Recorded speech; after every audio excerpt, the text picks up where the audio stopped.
Nice. But for anyone listening, we are here and we're ready to go. I have a few friends with me as we dive into the world of Lancer. People can see my OBS there for a second. I don't think there's anything important to see on there. I don't have my stream key up. At least you didn't have the infinity loop going. True. Well, it kind of had it going for a millisecond there.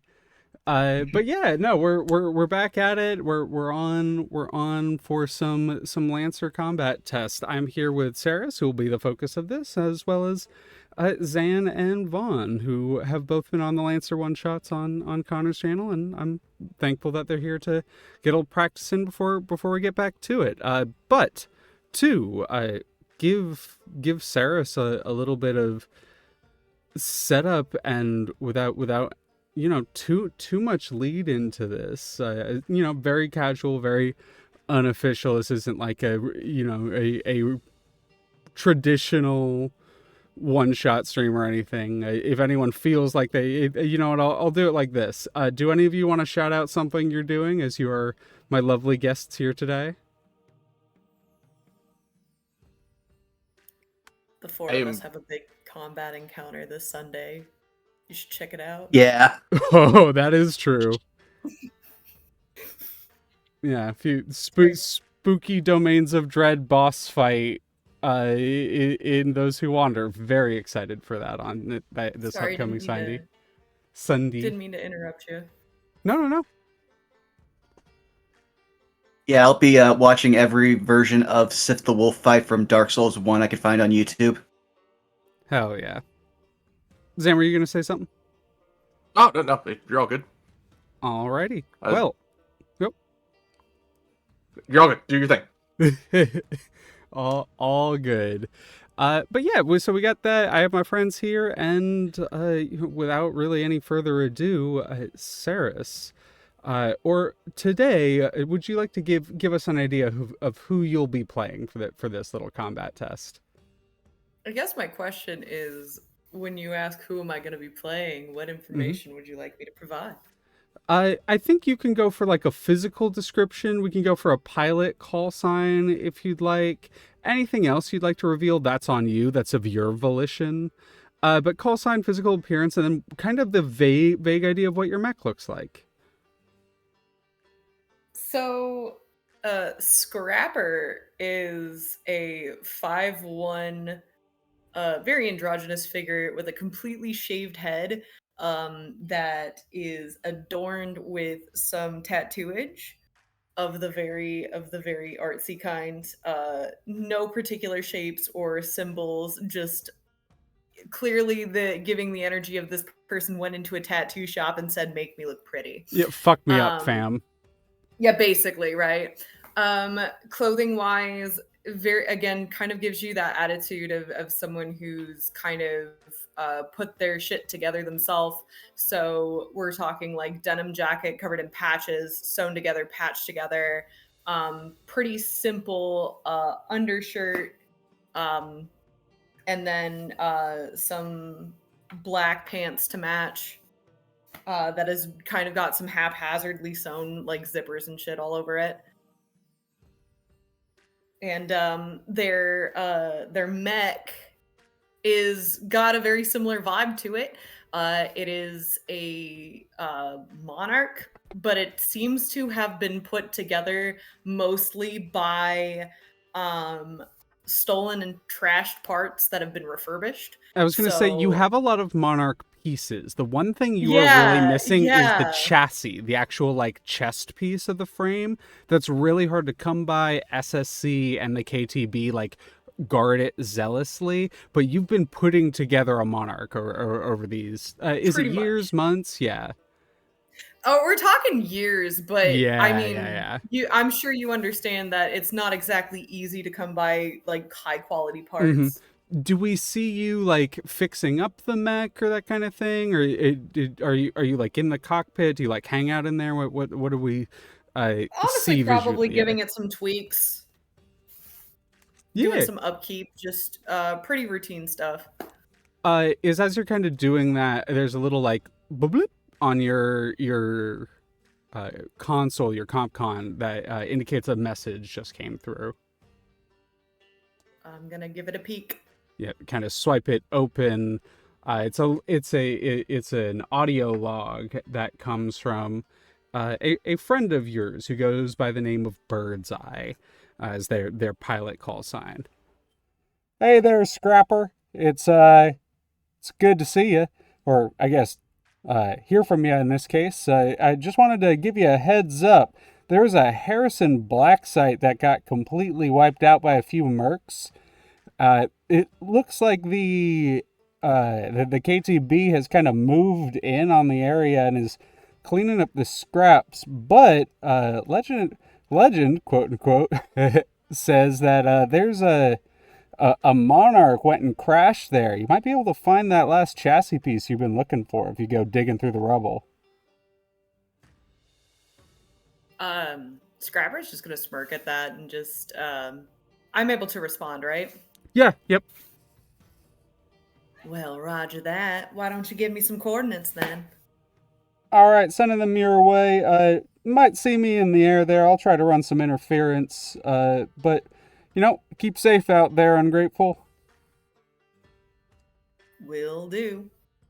There's a doo-doo as the coordinates get sent to you, and you have a brief moment to kind of prepare. Is there anything as the pilot would want to do, getting ready, or would you head off immediately, not wanting to waste time? I mean, I clearly want to make sure that I'm fully prepared. That is very much the scrambled, like, oh man, did I pack that? Nope. Need to go grab that. Hold on, just like that kind of attitude for a little bit. The just last making sure checks that I and had everything, that kind of thing. And then as soon as I have everything, once I double triple check, make sure that I haven't forgotten anything really super important, I'm going to double check those coordinates and then head off. Absolutely. This is like just heads up for like in the actual game or one shots that we do. This is what I like to call a preparatory section or the downtime, time passing section of it, where you can use your pilot skills to potentially do things to either like work on your mech or get information, potentially get the lay of the situation, find things. That is generally what that's used for. For this, we're kind of move on, but that is what those times are for, and will try to be more of a thing as I get better at Lancer. But moving you to where you're supposed to be, I'm gonna activate. I think that should drag y'all over here. Yeah. There we go. Give it a second. Yeah, it's giving a second. It's loading you over here.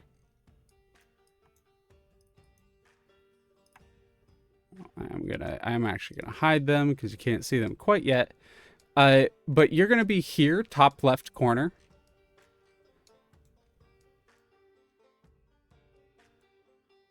So up in this section, and you should be able to move it, but I'm gonna pull your mech onto here for you. We're just using that as the placeholder image for you today. But you come onto the situation. It is definitely the signs of a battle have gone off here. There's explosions, there's tread marks, a few of the trees are down, there's a lot of burnt foliage just in various sections. All of the trees are kind of in this area are turning this dead sort of reddish brown purple colors that indicate like severe radiation poisoning. Probably not a good idea to get out of the mech while you're here, but that is what you kind of see in front of you. You, as with Lancers always act first. I have a couple rules for how I like to kind of do that. The one that I've sort of landed on is kind of discuss who goes first initially, and then after that you pass it on to the next person to kind of keep things moving. So at the end of your turn, you decide who goes next. Okay. That won't be relevant immediately, But what you see as you kind of arrive on the scene are a few probably average size chassis. They look a little bit industrial, a little bit mechanical, not quite as slick as some of the other mechs you've seen, probably a bit more rank and file, and they seem to be acting as like scrapper pickup and also kind of sort of a patrol. And you have a moment to act as you wish before engaging. When you engage, it'll be your turn right out the gate. This is where I sent you that cheat, the little flow sheet, the little cheat sheet on how to, on kind of sort of like how turn elements can kind of go. The general sort of metric for turns is you get a free movement every turn. That should be on your mech's character sheet, and that will be your speed. So you can move that much just for free on your turn. After your movement, you have 2 actions. Actions can be a variety of things. You can skirmish, which is attacking with a mount. You can lock on, which is just an action you can take that gives you accuracy on your next attack. You're not going to worry about this, but invading is a tech attack action. So if you're into the more like hacking side of things, boosting is moving again. Stabilize will become relevant, but isn't necessarily right now. Barrage allows you to attack with 2 weapons regardless of mount, but it is a full action. The last sort of average action you can take is a scan action, which allows you to read the stats of an enemy and is usually very smart to kind of figure out how to deal with enemies, especially if you haven't encountered them before. As you arrive on the scene, what is your initial instinct? I have no idea. Yeah, that is totally fine. Yeah, I'm still reading. We're still reading. Sorry. Yeah, feel free to ask any questions you potentially have for it. This is meant to be very introductory, very tutorial.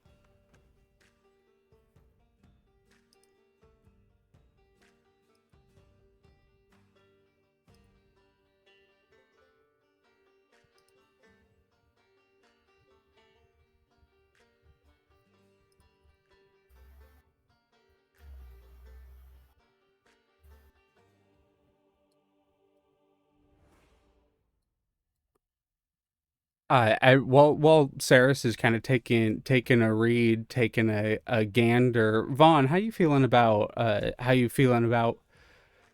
coming back to it? Any questions so far? No, I've got pretty much everything pulled up in various tabs. My only question would be a slight thing about Foundry. Is there a way to pop out our sheets, kind of like Roll20, or just for juggling screens? Oh, for like a second thing. I don't know. Beyond just like clicking on it and having the little tab in the page, I don't know if you can get it to make a second like page pop out. You cannot. Okay. Okay. I was just checking. Otherwise, I assumed it on a screen to make it easier, so I'm good. Yeah, I appreciate checking on that kind of thing. I love Foundry, but it does have its own quirks as opposed to Roll20.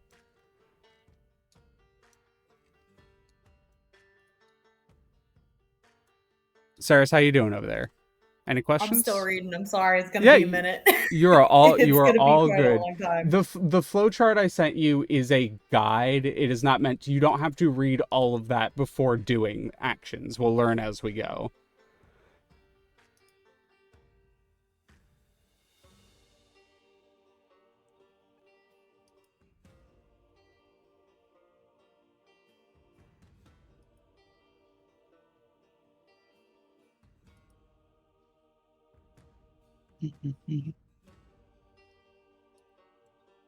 Would you like me to, Saris, would it help you potentially see another turn, like someone else take a turn? Would that potentially help?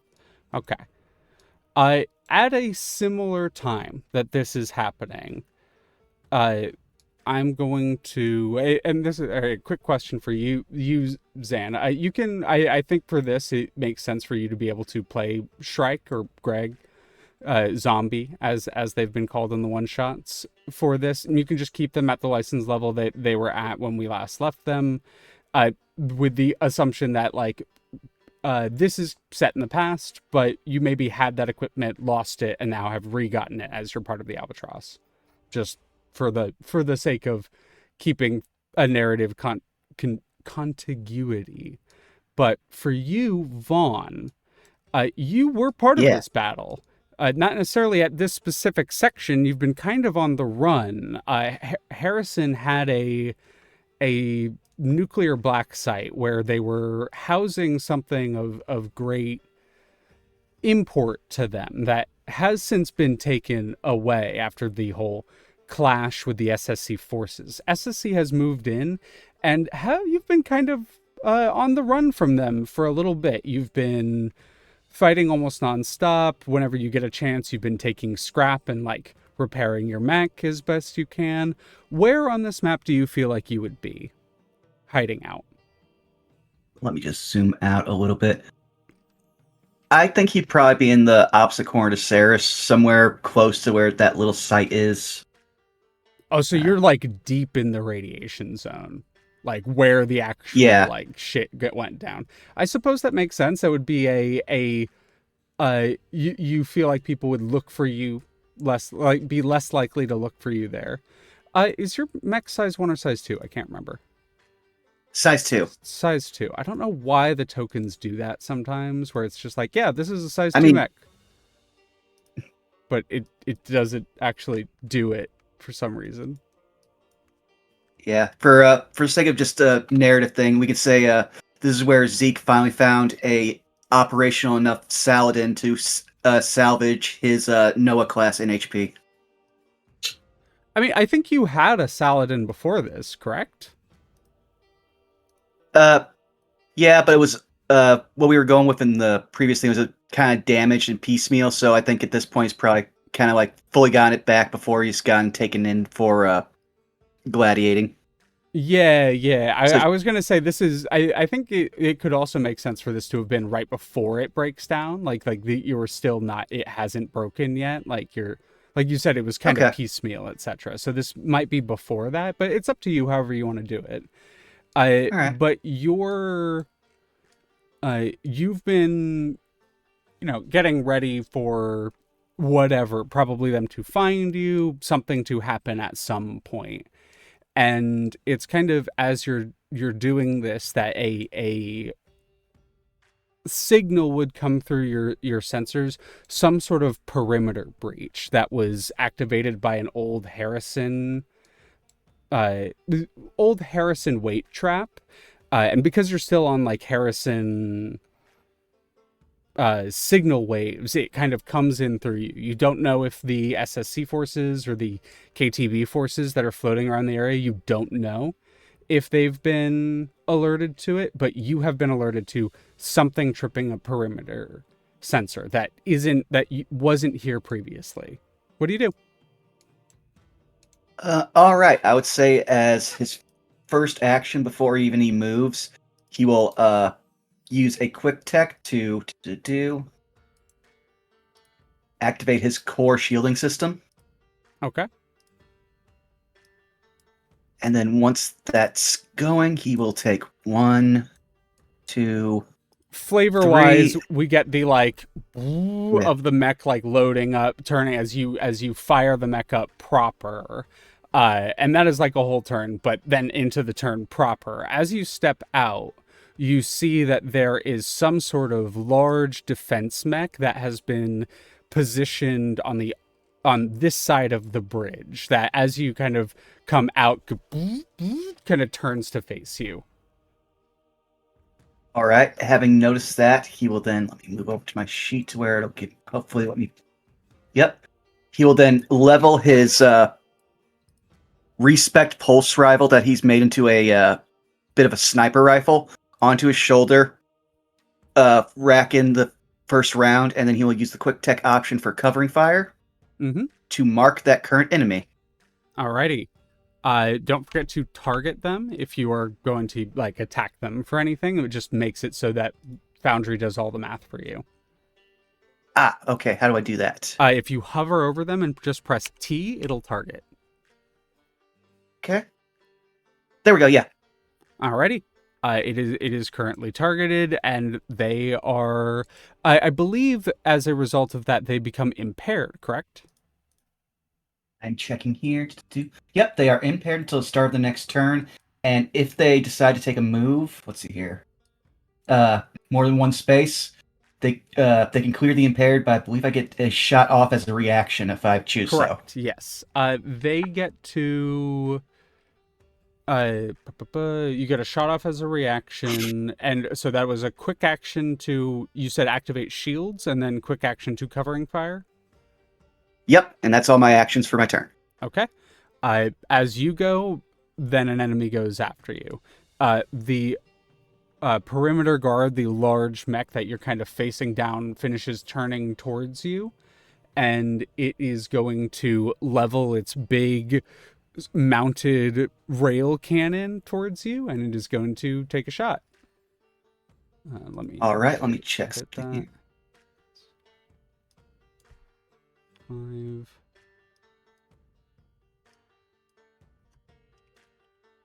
All right. 6 and I just finished fixing something on these. All right, there we go. You're good. It is going to target you as well, and I'm going to roll its attack on you. This weapon in specific has one degree of inaccuracy, just innately added to it, and it is already impaired, so it has two inaccuracy on this. So it fires towards you. That's a -5 for a miss. The rail cannon loads up and fires off towards you. It is then going to, it will in fact take a step up and then to the side towards you, so you do get an attack off on it. Alrighty, let me go over to there. Seris, this does get to one thing, is reactions in this game. You get one reaction every turn, not every round, every turn. But you can only take each reaction once per round. So this covering fire ability, he can do it at any turn, but he can only do it once per round. There are other reaction abilities like bracing, it gives you protection, resistance to damage when something would hurt you. So that is a way to kind of defend. It does have some drawbacks, but that's another reaction you can take. Another reaction is the Overwatch reaction. So if someone enters threat range, you can take an Overwatch reaction and do it that way.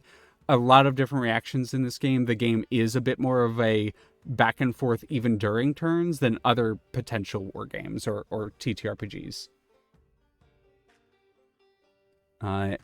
But you take a fire off on it. Yep, just waiting. There we go. And roll. 12, that hits. Roll damage.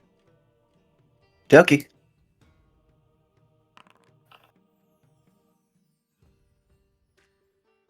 Okay. 19 damage. It is halved, I believe, because that is how covering fire works. I will double check, but I will defer to you on that one. Yeah, I'm 80% sure that's how covering fire works. But we will double check.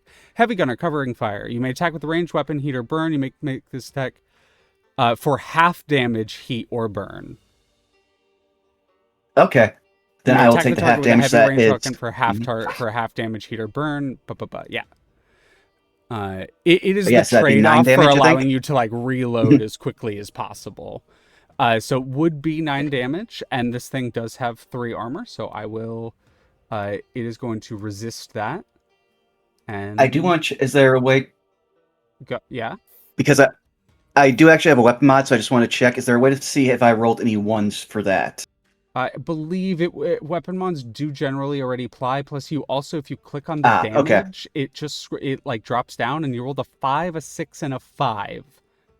Oh damn! Okay, yeah. Yeah, I was there's no way with 3d6 rolling a 19 you roll the 1. It's physically impossible. So I think it auto applies that for you, but Yeah. I will apply your damage, and it takes 8 damage from that. Alrighty. Because it halves it, and then it also should apply the armor from it. Oh, no. It applies armor first, then resistance. So it halves it. It takes off the armor takes away, and then it resists. So it fucking a hole shows up in this thing. It's sparking. It kind of stumbles forward and to the side a little bit, but it is still barely up. It's gonna finish its movement with a 3 there, as it can just move 3 with its turn, and then with its second quick action, it's going to use a meteor cluster mine. I need you to make an agility save. Okay. Here. As it holds out its other arm, and this sort of large pulse pack on it fires out a cluster of grenades at you.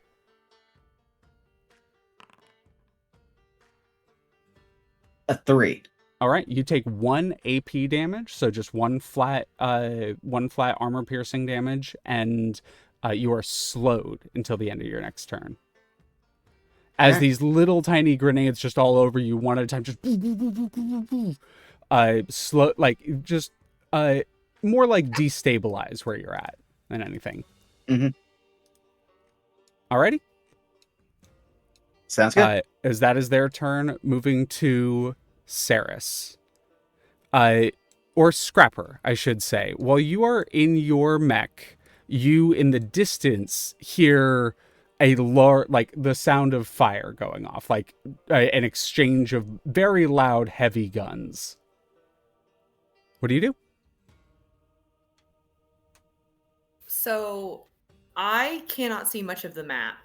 Are these like outside of the here segment? Are those like trees? What exactly is going on here in the environment? Yeah, just really quickly, what do you mean by you can't see much of the map? I can't move the map. I cannot see much of the screen. I see. So if you click the screen with your right click and then drag, unless you're on a laptop track, that I don't know. I am on a laptop. Yeah, I see. Yeah, I was gonna say, do you know how to? Can you do the like 2-finger drag and zoom out, zoom in thing? Does it will not. It'll allow me to zoom out. It will not allow me to recenter my map, but Okay, I may have to do some finagling here. Yeah, I have a secret method for doing something that can help with this. Let me I'll throw my ghost on the battlefield, and then I'm going to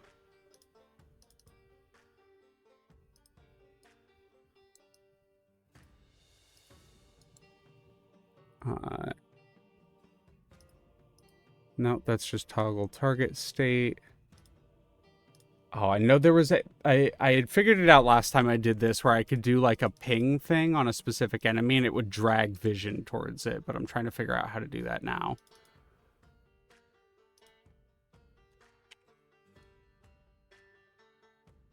And see, this is why we're doing a test, so I can get back into the swing of things. I do have a mouse. It's just not on me at the moment. It would be something that I'd have to bring home from work.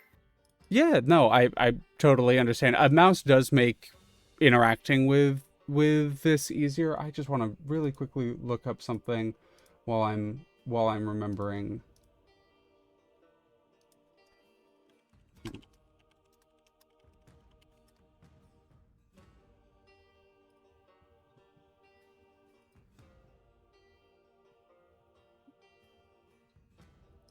When I hold down, that doesn't like bring your vision to it, does it? No. When I do the ping, okay. Okay, how do you use the basic ping, warning ping, drag ping? Okay, that's it. That's it.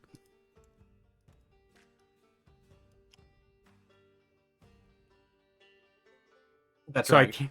I can drag you around the map that way. Okay. Until I'm able to actually like get my mouse, this will probably have to be Yeah, the way no, to go. that I am fine with that. It's a little bit fitting for, like, you can only see so much while you're moving along the map. But directly ahead of you, there is a road which leads to a northern path and a or like a side path, a eastern path and a southern path. There is dense trees, both in the center area and to your north and to your west. In front of you, or down the two paths to the east, there is it's this way, yeah. There is one of those mechanized chassis, the sort of industrial standard issue ones that I described. There's one to the east path, and there are two to the southern path. Starting the fork in the road. All three of them tell lies. All three of them tell lies. They're all part of the KTB. They're all capitalists. Does it... I mean, you said that they were patrolling. Does it look like, from my standpoint, if I were to try to sort of sneak around in the foliage, that would be feasible? Or does it look like that's too much of a risk at this point? With fire going off on the battlefield somewhere else, these things will likely be on high alert. And you know that your mech is not built for stealth. It is possible, but it is not easy, nor will it be feasible for any extended period of time. You don't have invisibility systems, you don't have stealth systems in your mech, really, so that's not something you're built for. Not impossible, but harder than it otherwise would be for a lot of reasons. You ever been in like a more modern car that has the motion sensors around it detecting anything that might be moving or it might be an object? Mm-hmm. Mm-hmm. Basically, all the mechs got that. Yeah. Mm-hmm. It is actually a mechanic in the game that even invisible creatures, unless they have like systems or abilities to do it, they're not actually, like, they're invisible, but other mechs know where they are and can still fire at them. Okay. Then I think the best option for me at this current juncture is to just go ahead and scan probably the closest mech. Yeah, scanning is like just a quick action, yeah. In which case, I will go to, and this is why I want to be able to do this quickly. I do like the thing that you showed me, Zan, but I do think, after talking to Arkolf about it, I think players prefer being able to see the full character sheet, so I'm going to do it that way. Configure ownership and all players. Observer. Save changes. So now if you look on the actor sheet, there should be a section. So you can, there are a couple ways to do this. On the actor sheet, there should be a section under chassis and non-active missions, and there should be a mech in there you can now view. The other option is if you double click on the mech, you should be able to see the stats of it.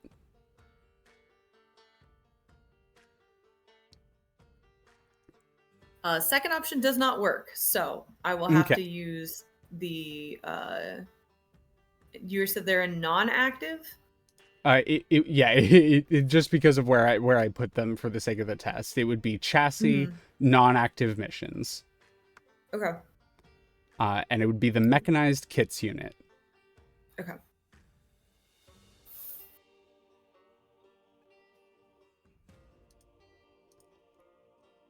I see. Yeah, while you're reading that over, I will just read a little thing, because this is one of my homebrews.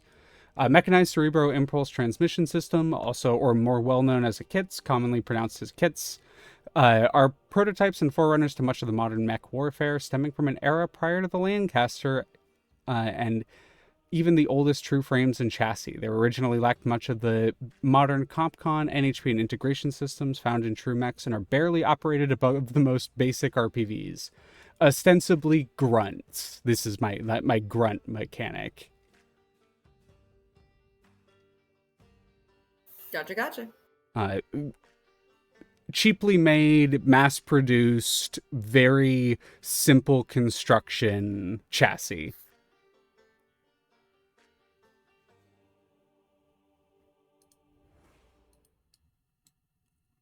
So it is a quick action. So only so you can still move and you still have a second action. Yeah, I'm currently reading some things real quick. Yeah, Sorry. of course. I'm just giving you all the information.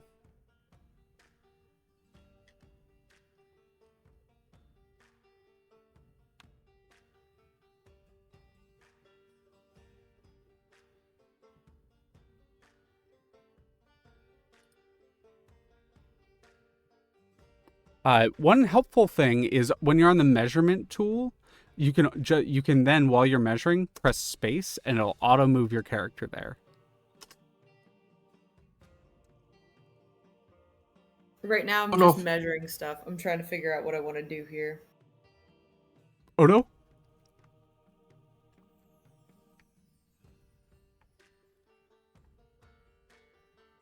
Mm.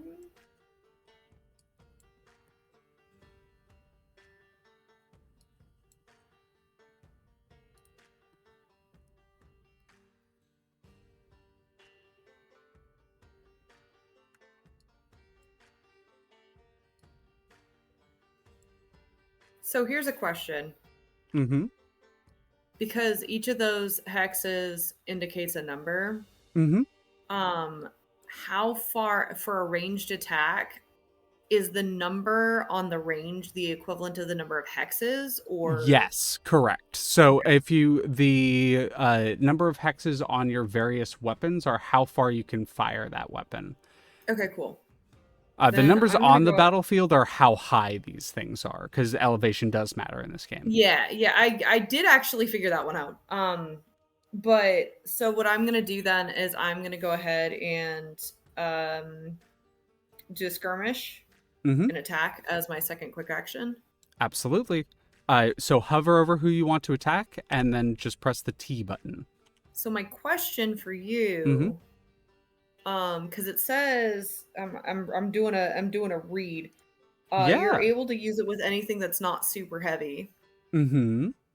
Which my main weapon, I believe I can use, actually allows me to attack 2 different targets at the same time. So I actually want If to you're hit. talking about the Sharanga Yeah. missiles main launcher, absolutely, yeah, attack 2 characters. Yeah, so So I'd you like can to hit actually, both of these. if you press Control, you can Control T, I believe, or Shift T. Maybe it's Shift.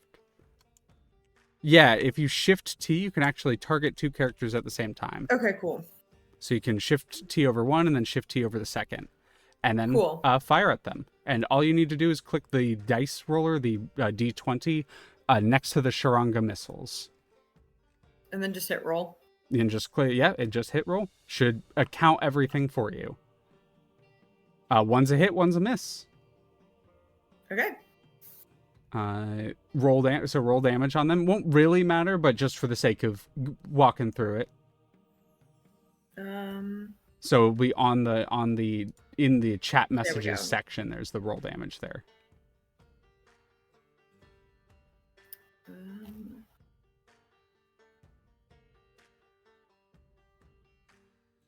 You can also do it from the character sheet if you just hover over where the damage section is and just press it from there. It looks like it already. So if you go on the chat page, there's the the attack itself, and it has the attack versus evasion effect, and at the bottom there's a roll damage thing. Can you press that? Or is it allowing it? Yeah, it's not that. None of what you're talking about is even coming up. Oh, you might. Can you scroll down on the chat log?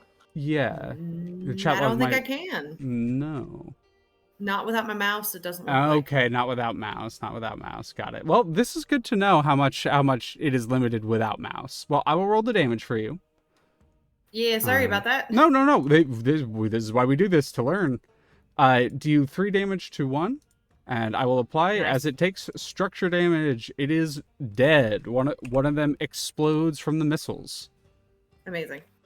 Fantastic.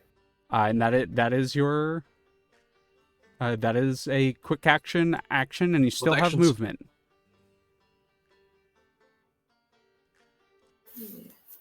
Okay.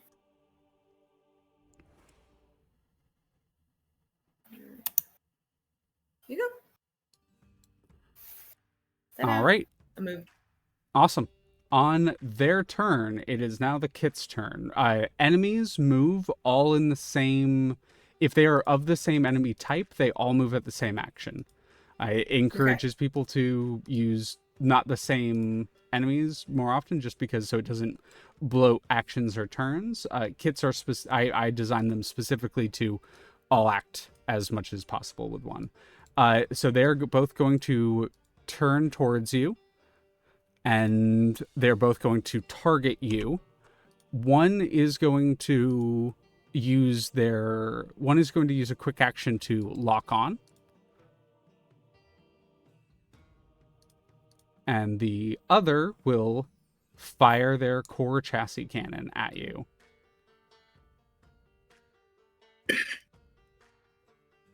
And will consume lock on. Roll. That's a 21. That's a crit. Fantastic. Doesn't do too much. As it just means that they would roll twice and take the higher of the damage, but these don't roll for their damage. They're just enemies. So it just does flat. It still does the flat damage, which is 2.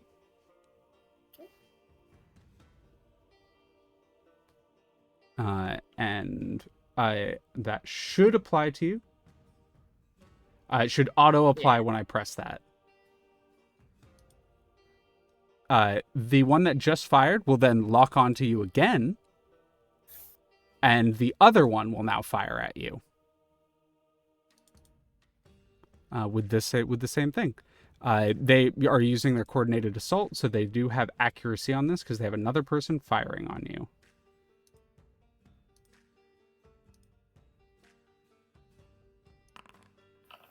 That's a 10, so that's another hit. So that's another 2 damage, which auto applies. As these two, in coordinated movements, both turn towards you, your sensors go off as they lock on, and they just start firing with their core integrated cannon at you. And that is their turn. I'm going to then move to our last Lancer of the day, Zan. Zan, I'm going to kind of narratively leave it up to you. Why do you think Shrike would be? You're still part of the Ungratefuls at this point, still operating primarily within KTB space prior to the Albatross stuff. What do you think you'd be doing here? Are you you running from some SSC goons or some KTB goons? Are you doing like a scouting mission? What lands you in this scene? Probably hired by some faction or the other with the promise of getting more insulin for him. So he's just doing it as a courtesy. Yeah, fair enough. I'm going to go ahead and say that it was Birdseye, probably one of the earlier interactions you had with Birdseye.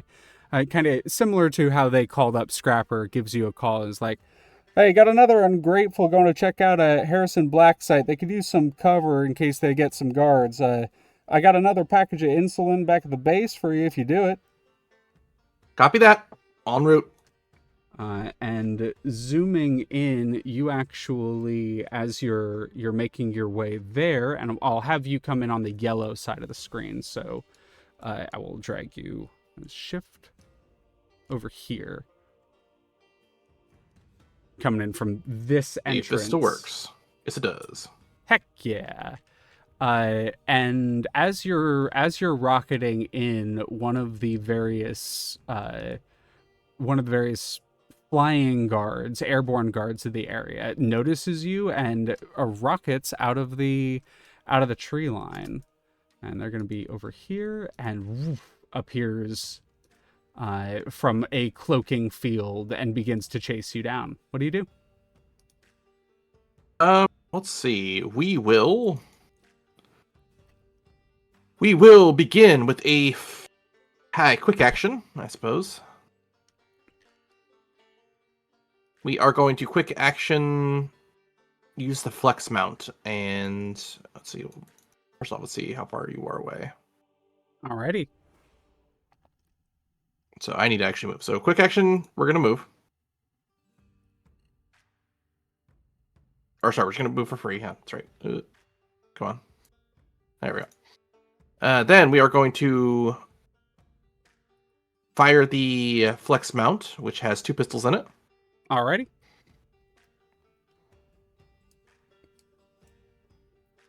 Get 1.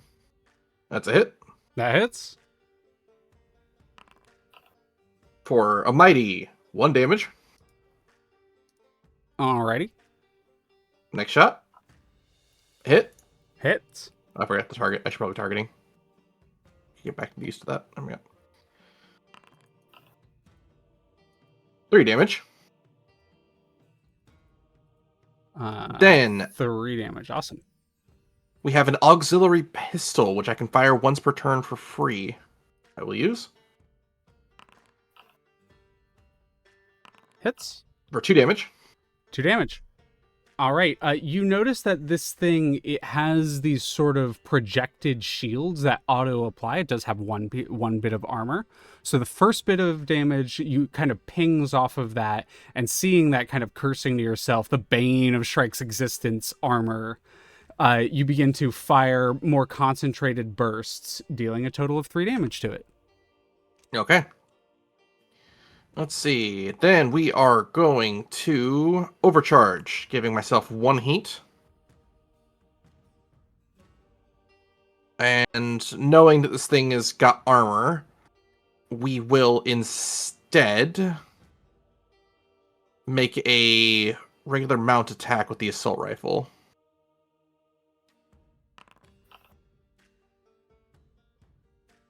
Ooh, yeah. So oh, that wasn't a hit. Give me a second. Mm-hmm. First turn, 12 That to does hit. Yeah.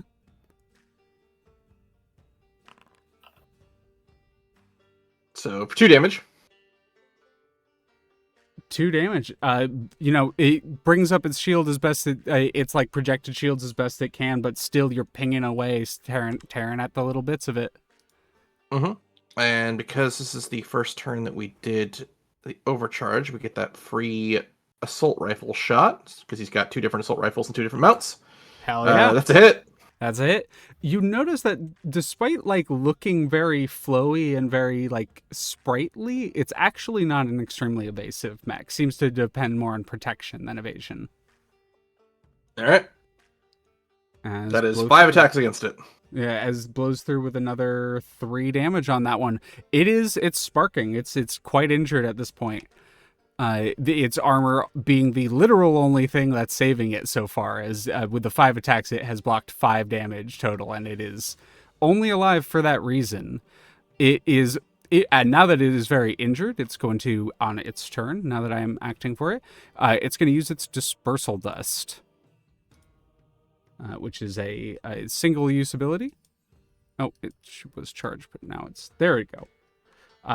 As it releases a cloud of kind of miniature drones from the weird sort of skirt-like equipment on its waist, these kind of almost like chaff shoot out from it. And it is going to gain resistance to damage and heat for the next 1d3 attacks. And then it is going to Fairy Cloak, because it boosts and goes invisible, as it is very injured, and so it is going full defensive maneuvers right now. Moves to here, and then I'm just going to toggle. I can make it go invisible, but I actually use the toggle invisibility for when you can't see something. I will actually use the invisible status on it. And awesome. Thank you very much. Moving back down to the bottom, we have this is where other mechs would act potentially if there were others on the battlefield. There might be others on the battlefield. Something I'm going to be doing moving forward is actually only having active mechs move.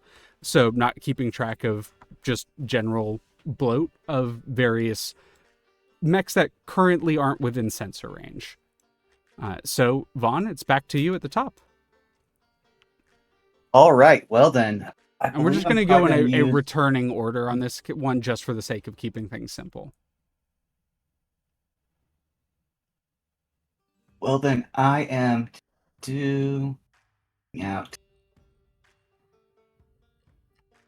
I am probably going to stabilize as a full action to reload. Alrighty.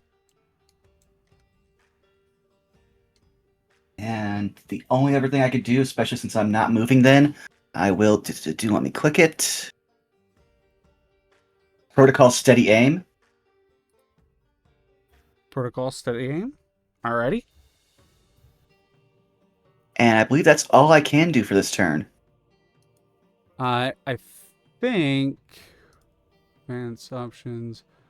Really quickly I want to edit something. Basic configuration, vision mode. I think there's a way to get it so that others can see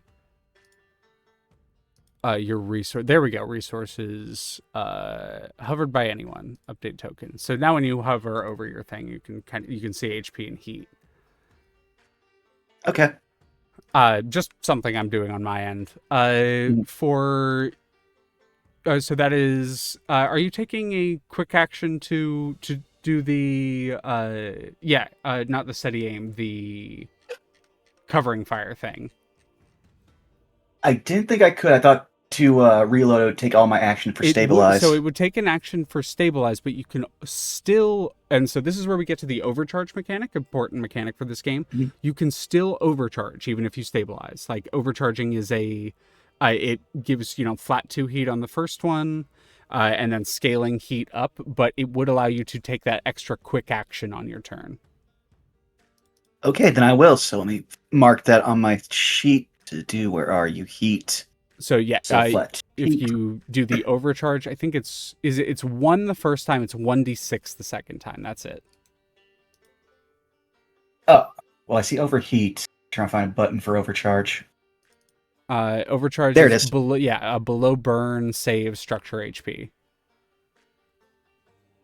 All right, so there's overcharge, and I will then use my quick action to again do covering fire. Whoa, what's with Gungnir's HP? It says 18 out of 14. That's weird. Huh. Oh, it's because for some reason, when I did the upload for the fixed version, it left me 2 tokens, so I had to go over. The current one that I'm using has all the stats fixed, but it's using the green version of the token. Got it. Oh, Yeah, okay, right now okay, I see. It put a new one in. Got it. Yeah, Drag that one. because right now I'm. To... Got it.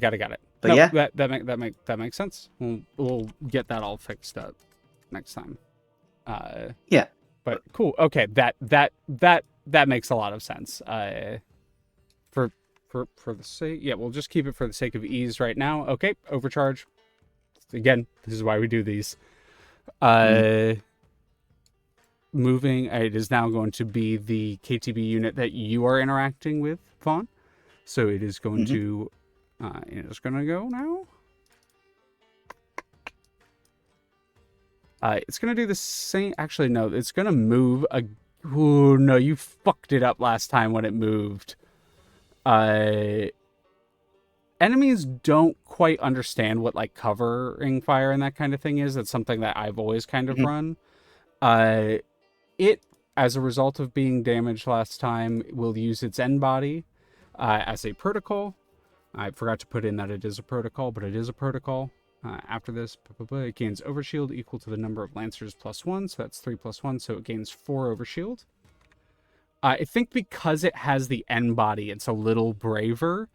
So you notice that the rail cannon, like some of the parts of it sort of like rearrange, and a drill tip comes out and begins to spin, and like plasma begins to form on the end of the drill tip as it moves towards you with this really dangerous looking drill weapon. all right.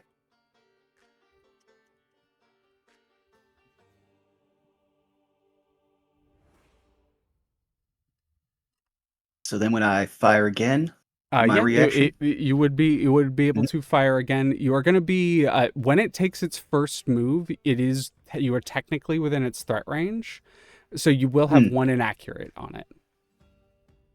Okay, well, thanks to my steady aim, that would give me 1 accuracy, so they cancel out. Mm-hmm. All right, then I'll just roll flat. Oh, I forgot to. There we go. I forgot that I had to manually toggle reloading. There we go. Oh, that was the wrong button. There we go. All good. That hits. All right, roll damage. Ooh. 16, so down to 8. 16 down to 8. Alrighty, 16 down to 8. So that it does actually apply the thing. So if you click on the damage, like the 3d6, yeah, it will actually do it automatically, so you don't have to worry about it. Awesome. Okay, cool. This thing does half that damage, and then boom. Roll to see what happens. There we go. These things are chunky. They have two structure, and it rolled poorly on its structure. So how do you destroy this thing? Do you just like level it right next to the chassis? What happens here? Yeah, I always believe that his like a sniper rifles is a converted heavy weapon. He usually will just use it like a battering ram, so he just batters their like a cannon and drill bit aside, just puts it to their chassis and pulls the trigger. Boom, there's right at the last second, the person inside tries to contact you before the line goes dead. As that mech just kind of topples over and explodes into rubble. That is what happens on its turn. Moving to Seris. We're back up over here. Let me drag us. Yeah. I think we're just gonna go in for the hit again. Am I able to target both of them? Yes, you can, as long as they're both within your sensors. Amazing. And yeah, sensors 10 on an Everest.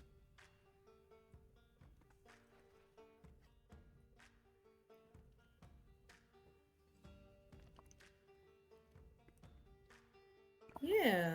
We're just gonna go ahead and Hit him with the Sharinga. hit him with the Sharinga. Yep. Sharingan. Sharanga, sorry. Boom. Two misses, unfortunate. You can. So here's a part of it is, Zan, correct me. Can you attack with the same? You can attack with the same weapon even if you overcharge. Correct. You can if you overcharge. Only if you overcharge. Got it. So here's what. And another thing is for a barrage. Is that 2 mounts or 2 weapons? A barrage is either a super heavy weapon or 2 different mounts. 2 different mounts. Got it. So here's what you can do as your potential options. You can either overcharge, which would be your first, introduction to overcharging. It gives you an extra action, even if it's an action you've already taken. But it starts to build up heat on your mech. The other option is, and I allow this, it's not always the case, not every Lancer GM will allow this, but if you take a skirmish action and you haven't done any other actions, you can decide to turn that skirmish into a barrage action and attack with another mount. Then if you're allowing me to do that, I think that's going to be the way to go. Yeah, absolutely. So you can, because you have your flex mount that has the light nexus and the missile rack, you can target one with the light nexus and one with the missile rack. There would be separate attack rolls, but yeah. There we go. So I've got one targeted. Mm-hmm. And I'm going to go ahead and... And the nexus will target its E defense, which is even worse than its normal defense. No, they're the same. They're both 5.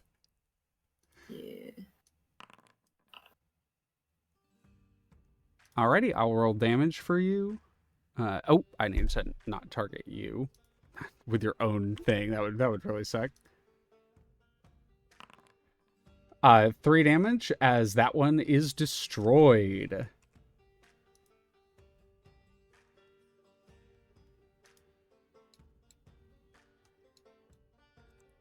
Then as the light nexus just fires out a bunch of smaller rockets and absolutely obliterates it.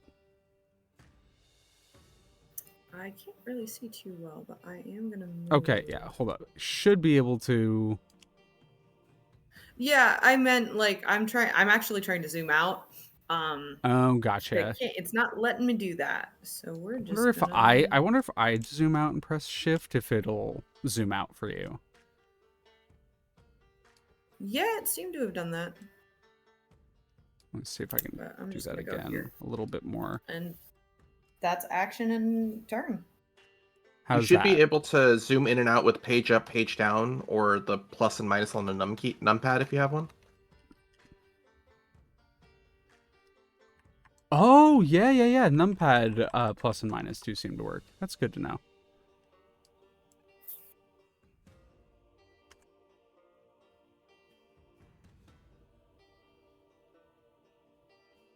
That is also a good note. You I can move in regret- between attacks. It is something I allow. Yeah. I regret to inform you I'm not able to do that. Unfortunate. We'll figure that out. Yep. No, but that is turn.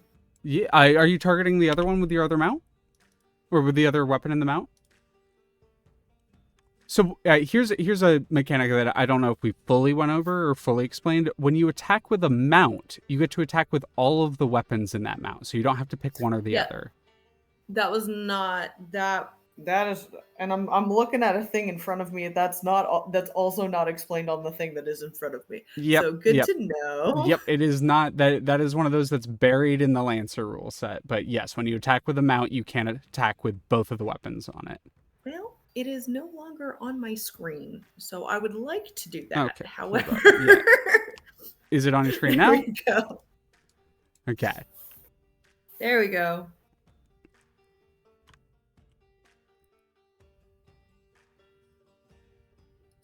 And this will use the load that you have in your missile rack, but yeah.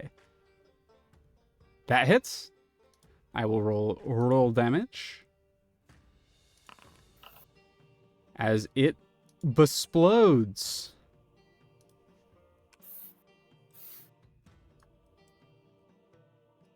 As you have made quick work of the scouting unit up there.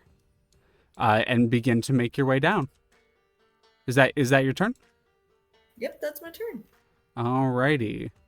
Let's see if you are within range of the electro spiker. I don't think so. It doesn't have the greatest of range.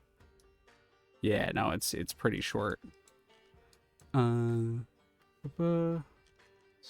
within sensors. Sensors 11.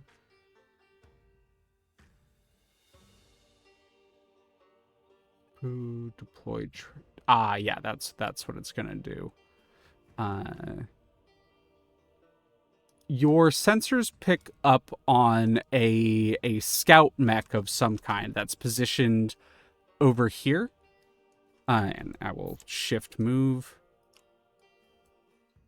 Pick up on some sort of perimeter patrol mech up here. Some sort of guard mech, which seems to activate some sort of backpack sensor, like something mounted on its back, which then flips out into wings, and a drone flies into the air.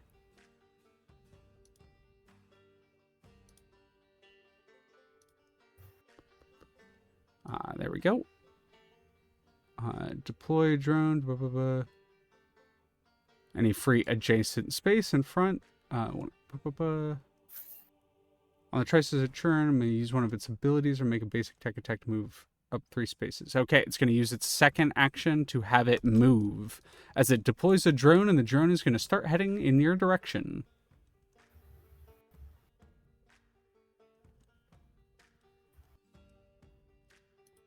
And that is it. That is all it can do on its turn. We're going to come back up to Shrike. All right. Shrike, seeing this mech take a bunch of defensive actions, is just going to leave it. 1, 2, Yep. 3, 4, 5, 6. To there. And then is going to hit the jets with a boost, which gives it 1 additional. 1, 2, 3, 4, 5, 6, 7. And does it still sound like there's the sounds of combat in this direction? So this does get to a point. Is as you arrive there, a mech that is currently still in the process of being booted up, like they're active. They activated it last turn. They are have yet to, have a turn. But some sort of patrol that was stationed near this bridge, like behind this tree, is activating and is like your sensors go off, and like as the energy signals picked up. Is the objective That was not the question stated? that was not the question that you asked. My apologies. It's all right. Is the objective that was stated to get rid of any hostile mechs in the area? It was to provide covering fire for another potential ungrateful in the area. Gotcha. Okay. So to him, it'll just be trying to clear out as much as he can. Engage any hostiles in the area. All right. Well, since this person just appeared, we might as well just hit it with the half action skirmish. You target it first before I forget. All right. First shot. 13. 13. Yep, that hits its evasion. 2 damage. 2 damage. You notice that this thing would normally be equipped with a shield, would provide it with 1 armor. This one does not currently have a shield, so the 2 damage goes through. Goodness. I appreciate that. It's a crit. Oh, yeah, go ahead.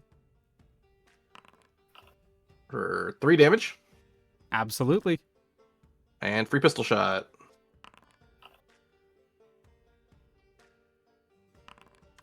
For a funny 1 damage. 21 damage. It's a sturdier mech. These are standard issue infantry mechs, so it doesn't immediately go down, but the barrage has definitely riddled it with holes, and it is sparking. Okay, my term for below half HP.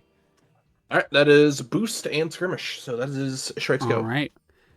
But as a reaction, when a creature within this... no, it wouldn't have gone because it is just becoming active on its turn. It's going to use an action to target lock you. Lock on. It is then going to use a... let's use its movement. 1, 2, 3. As it moves up, and then is Shrike in the air right now, or is Shrike on the ground? Shrike's on the ground. Shrike's on the ground. Then yeah, it's just gonna rush up to you with its satellite spear and attempt to stab into you.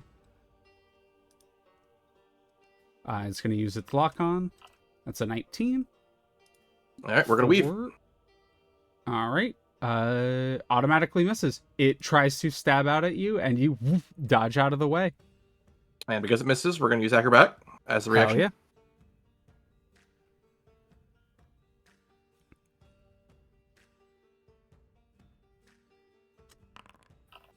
That's a miss. That's a miss. But reliable too. Reliable too. 2 damage still goes through. It manages to just barely jump out of the way from the hefty blow. This thing a little bit more nimble than you were expecting. Doesn't have the shield, so it would normally take a second attack at you. But in this case, it is just going to use a protocol and activate its end body. Ignore all of that. I just realized that it's making its attack not as a reaction, but its turn.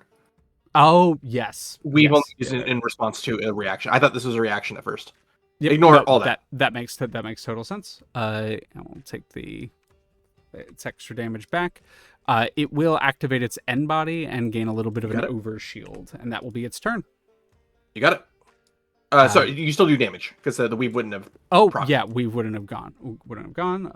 Roll damage. Oh, not that one. I almost rolled damage on it. No, I'm still targeting it. No. There. Woo, 6 damage. You got it. Did not seem to track it automatically, so I'll just Yeah, do it myself. you have to press the little damage button next to it for it to track automatically. Oh, gotcha. Oh, I did it. It's all good. Make sure you take it back, because I also did it. No, I die. It says it's at 6, so I'm sure. Okay, yeah. You should be good. 6 out of 12. Alright. What's it? That is its turn. There is another mech on the battlefield, which all of the Lancers have gone, so I will activate the Pixie Guard will still continue acting. Zan, can you roll me a d6 to see if its Dispersal Dust recharges? Is there just is it the same thing as Roll20? You just slash I think roll it's, yeah, 1d6? I think you can just slash roll. Yeah, okay. Yeah. 6. 6. Its Dispersal Dust does recharge. It is going to then move 3. Move another 3. And it's going to activate its Dispersal Dust again. These little drones, the chaff drones that it has, are gonna shoot out from its waist mount. And this group of them doesn't continue flying around they move and start to hover around the perigee, offering it extra defense. And that is its turn. Reliable. It laughs and resistance doesn't do shit if I'm only doing 1 damage at pop. But that is regardless its turn. Coming back to the top, we have the Gungnir. All right. So now that I no longer have an enemy, I will again start off, though, with a stabilize, so that way I can clear my 2 heat and reload again. Mm-hmm. Do that myself. Which point then, if you could shift me down a little bit so I can see where my guy is. You're not part of the No Stabilize Club? Listen, I'm running the one Harrison mech that isn't built to run off of overheat. High fives in my Black Witch, who I've never had less than overheat twice in a fight. You're melting my brain in my mech. I'm not doing my job. My White Witch, yeah. never been structured, has overheated like 9 times. Move 1. Sorry, I'm just juggling sheets here for a second. 2, 3. Alrighty. And for now, I'll hold off there because it's just a drone, and he'll just wait to see what this drone does before he targets it. Yeah, makes sense. It does make things any easier. I do not know if you know this, so I apologize, Vaughn. But if you just double click the top of the sheet, it'll minimize it for you. Oh. Okay, that is useful, yes. Thank you. And then if you also double click your mech token, it'll bring up the sheet for you. Okay. Awesome. Yeah, there's a lot of shortcuts on Foundry. It's worth looking up and trying to figure them out.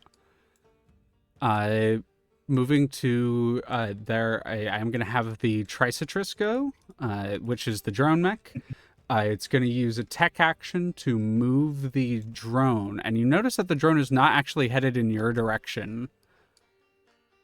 It seems to be heading off towards down this in this section. Drone uses the Tricitrus twice in sensors.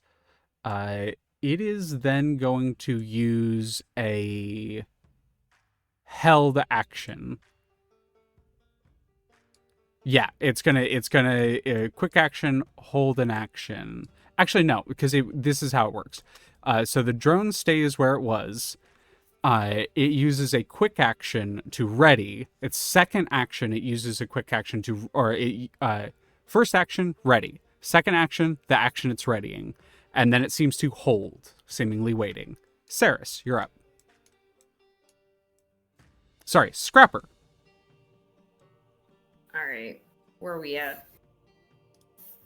You have to move the map. Oh, yep. My bad. Thank you. Wow. There's a hostile target somewhere in the southern road. Yeah, you can see a drone just starting to come over the tree line, just south of you. You can't see it on the map yet, but your sensors are picking it up. Cool. I'm gonna move because right now that's all I can do. Yeah. Some turns be like that. Yep. 1, 2, 3, 4, and then space moves you there. I was trying to. Oh no, yeah. I'm so to help out. If you go on token controls and you have the measure, there will be the three Yeah, I sections got of it. measure distance. It- Yeah. I got it. Yeah. Okay. Just want to make sure. I didn't know if it was possible for you to move without the mouse. No, it so I can move. I can move my token. I just can't move the map. Got it. Mm-hmm. Yeah. Boom. Keep you moving. So this is you get one free movement on your turn. So we haven't really gotten into overcharge with you, but this is a perfect example of when most people overcharge is when they need to move. And you can only take one action once on a turn. So you can boost on your turn, no action, or like no overcharge. So you move on your turn and boost is you get a second movement. So that would be one of your quick actions. Do you want to do that? Let me do a read real quick. Yeah, of course.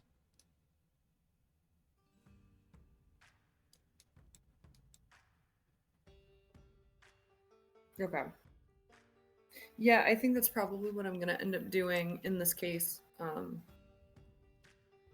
Alrighty, yeah. So the first boost is free, so you can move another 4 without spending any extra action. And at this point, let me see if I can move it. I don't have it currently. Here, I'll put a little orange target over it so you can kind of see it. Over here, shift boop.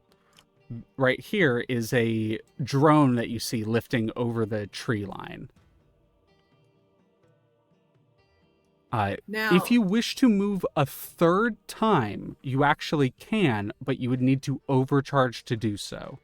Overcharging gives you one extra quick action. Go ahead. You were going to ask.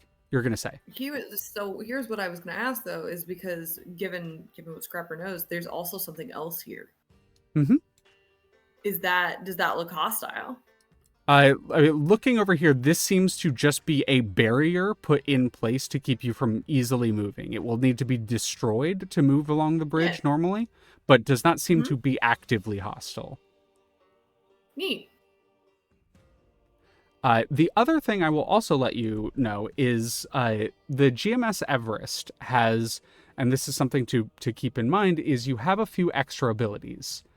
There's the Initiative and the Hyperspec Fuel Injector. It'll be on the mech loadout section. And these are special abilities related to the chassis that you are currently in. So the Everest.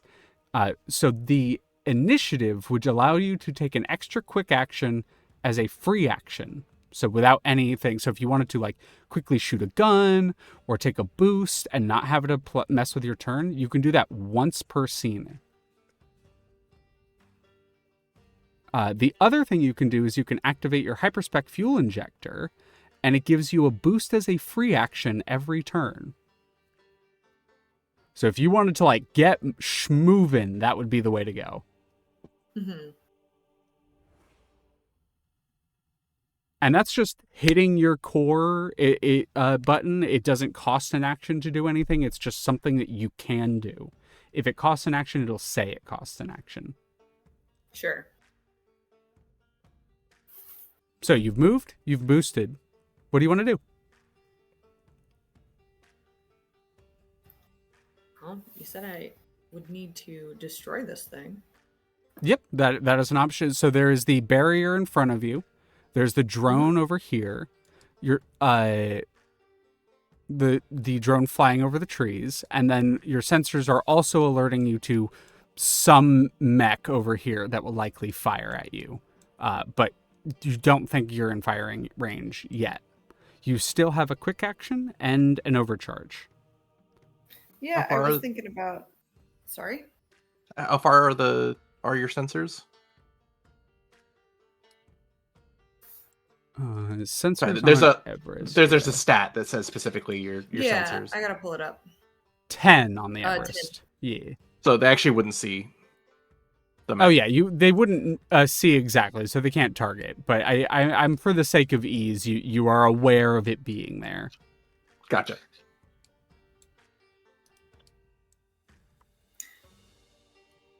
I think for the sake of things, I'm gonna go ahead and target. You said that I can't see the drone right now. Oh, so you can even see though- the drone. The drone is coming over the treetops, so you Got can it. see the drone. And if you want to use your Sharanga missiles, you can target the Whoops, drone. Did not mean to do that. Oh, you're all good. If you want to use your Sharanga missiles, you can target the drone, and it doesn't require a lock on or anything. Like it is just you say, "I target this," Mhm. and you blow it up.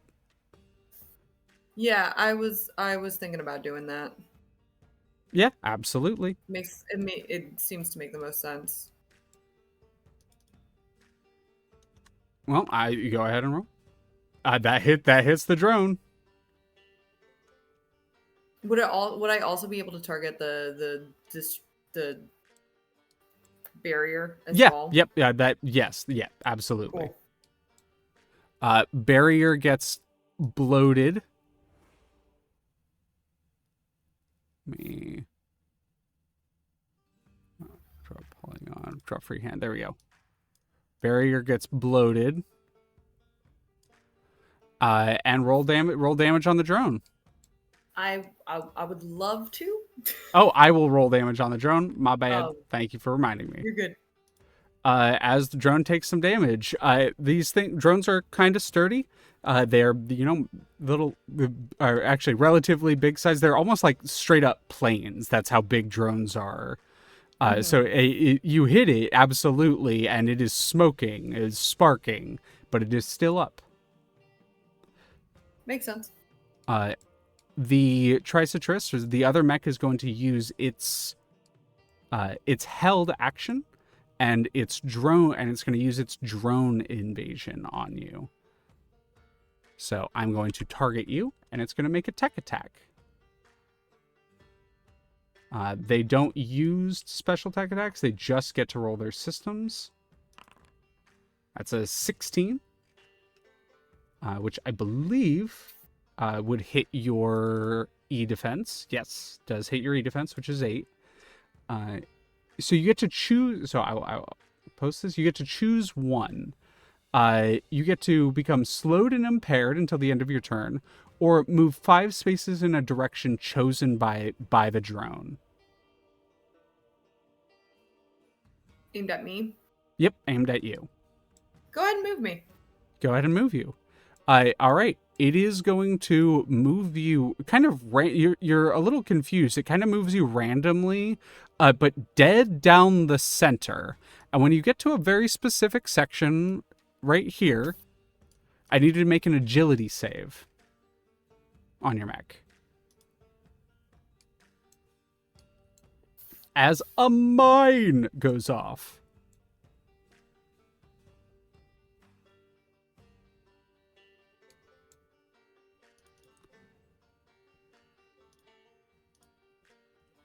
Is that the AGI? Yep, AGI. Yeah, that's AGI. Exactly, correct.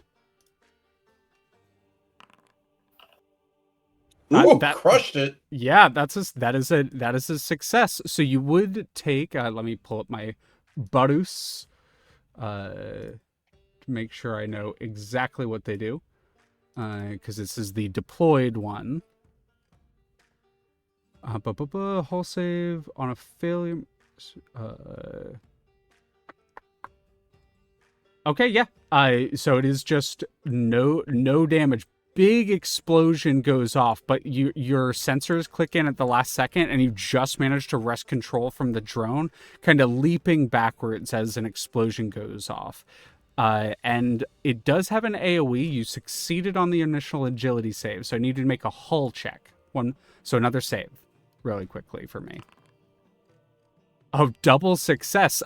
You managed to pull up the more protected parts of the mech at the last time, and you are going to take I again, so getting back into the swing of things, is half or none?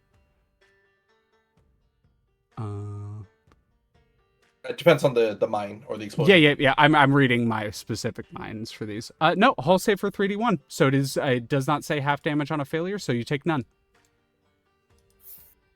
Cool. So it tries to this drone tries to, and like whatever this mech is on the other side, tries to run you into a mine, and it just you with your pilot skills manage to avoid the mine. Do you have any like visuals on how that works? Do you have an idea? Just out of curiosity. I think it truly is like you know how like in mech anime they'll place their foot right beside it and then do like a really cool swerve around the thing as it explodes. Yep, Yeah, 100% that. like. Yeah, ice skating 100% around. that. Yeah, basically. And that is what happens as a reaction to you moving within sensors. I believe if you would like, you still have a boost and a you still have an overcharge if you want to do anything more on your turn. Wasn't that the enemy's turn, the drone? Nope, that was a reaction. I see. On its turn, it held action, and then the held action that it held was the drone invasion attack. So all of that was happening during Seris's turn. I think I'm good. Okay, awesome. Moving, it is now actually the Tricitrus's turn as they return to theirs. They're gonna kind of abandon their drone, realizing it's exploded and the mine didn't work. So it is just gonna target you now. It raises a big sort of red painted, really high-tech looking weapon, and it's gonna fire at you. Did they not move after Gungnir? The Tricitrus? No, the Tricitrus, you are correct. It did move after Gungnir. Thank you. I will have in that case, I will have the Pixie move again, as it's going to for what I like to do, if I don't have an extra thing, it's going to lock on, and then it's going to attempt to jamming jinx you. Okay.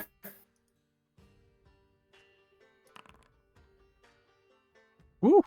Attack against target within sensors. On a success, the target takes, so it's your choice, either 2 difficulty or 2 heat each time you make an attack. We'll take the difficulty.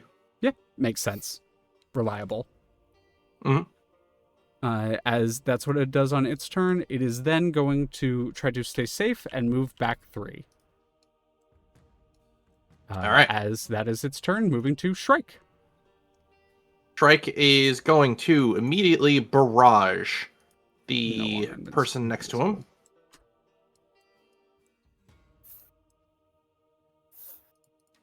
So +1 negated, so it'll just be a total -1 because of the 2 difficulty. Mm-hmm. That's a miss, so 2 damage.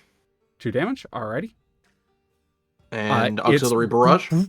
The kind of blue overshield that has gone up around it with its end body eats those 2 hits. So another 2 damage. Another 2 damage. Down to there. Cool. You finish blowing through the overshield and continue riddling this thing with holes. Oh my goodness. Okay. Then we will use a pistol. It did have resistance on those, so it does still have 1 overshield left because of the. However, with those 2 attacks, the chaff that it had, it's all gone. Chaff's all gone.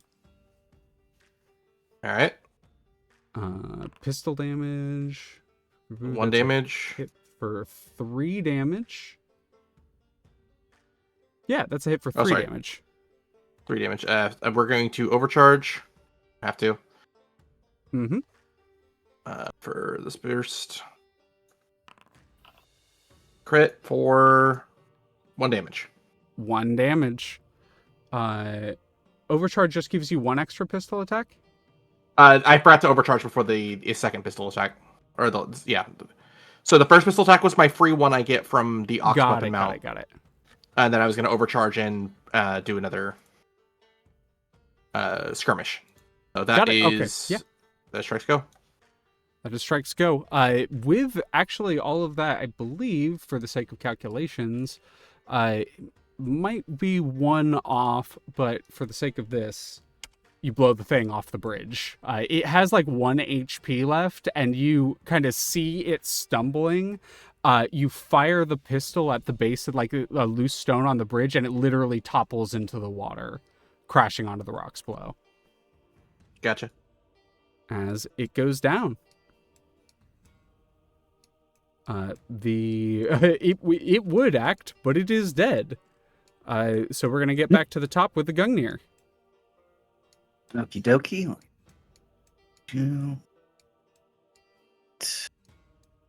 Do measure real quick. Okay.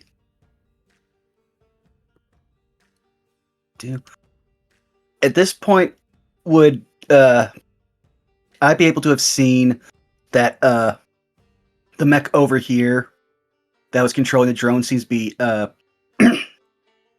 what's it? Preoccupied with something in the distance. Yeah, you saw the drone like seems to be doing something over here, and I think from your visual radius right now, you can actually see what kind of looks like as Seris described it.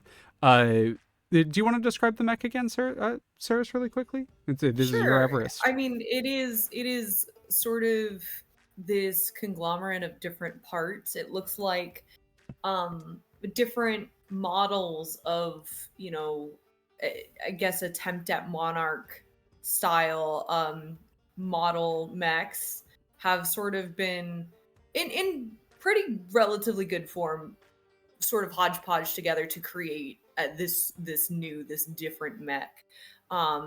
You might see like a conglomerate of different colors, different shapes, things that clearly also belong to other mechs that aren't that bits of specifically. SSC, bits of Harrison, just like little parts Yup. taken from a bunch of other battlefields. Okay, well, that'll tell me that without knowing your call sign, that you are definitely a scrapper, and the fact that no person who regularly uses SSC would ever have anything not matching, so you're probably not an enemy. Mm-hmm. So, knowing that, then, to move... Oh, I've got to move back over to token control. 1, 2, so that I can be in range. Already reloaded, so over T, and I will take my shot at the... Actually, just remember... Oh no, I didn't do it before I moved, so I can't. Oh well. Also, where's my sheet? I'm going to reopen it, yeah. One second. Oh, the protocol, yeah. Yeah, I couldn't do that, but oh well. I'd still have pretty decent accuracy, so do move over to loadout. And I will take a Well, fire. actually, no, it's as a protocol, you may steady your aim. You don't have to do it at the top of your turn. You can just do it and you become immobilized. Oh, okay, then let me do that real quick.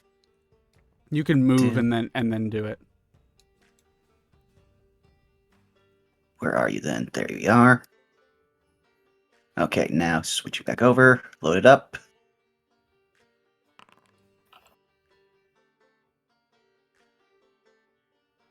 $15? Yep, 15 hits. Okie dokie.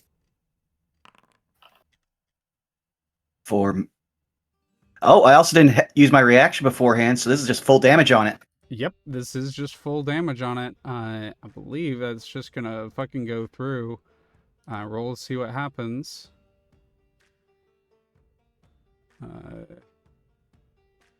Wait, what? Okay, yeah, let me fix that really quickly.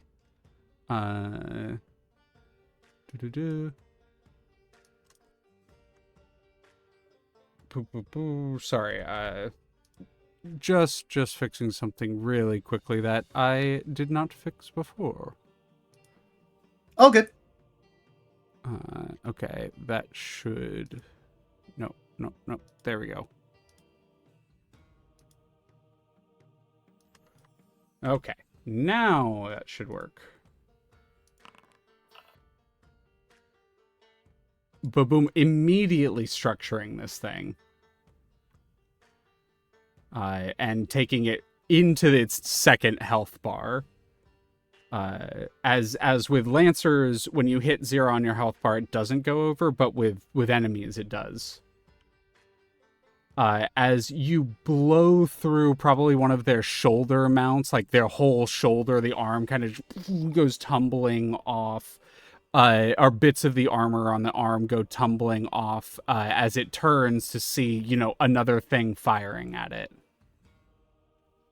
For flavor, he'll just tap the side of his head and be like, "Moon and adjust vector." As you guys probably saw something that looked like a scaled down version of a Barbados shot. And that is going to bring us to the Tricetris's turn. Tricetris is going to kind of see the two things that are attacking it, and it is going to the other shoulder mount on its other shoulder unlatches, and a bunch of little missiles come out as it's going to use its heavy launcher. It's going to target you. It's going to target you. And at one point I changed all of the damage to not be flat when it should absolutely be flat, which is a mistake I made early on in Lancer, so I'm fixing it now.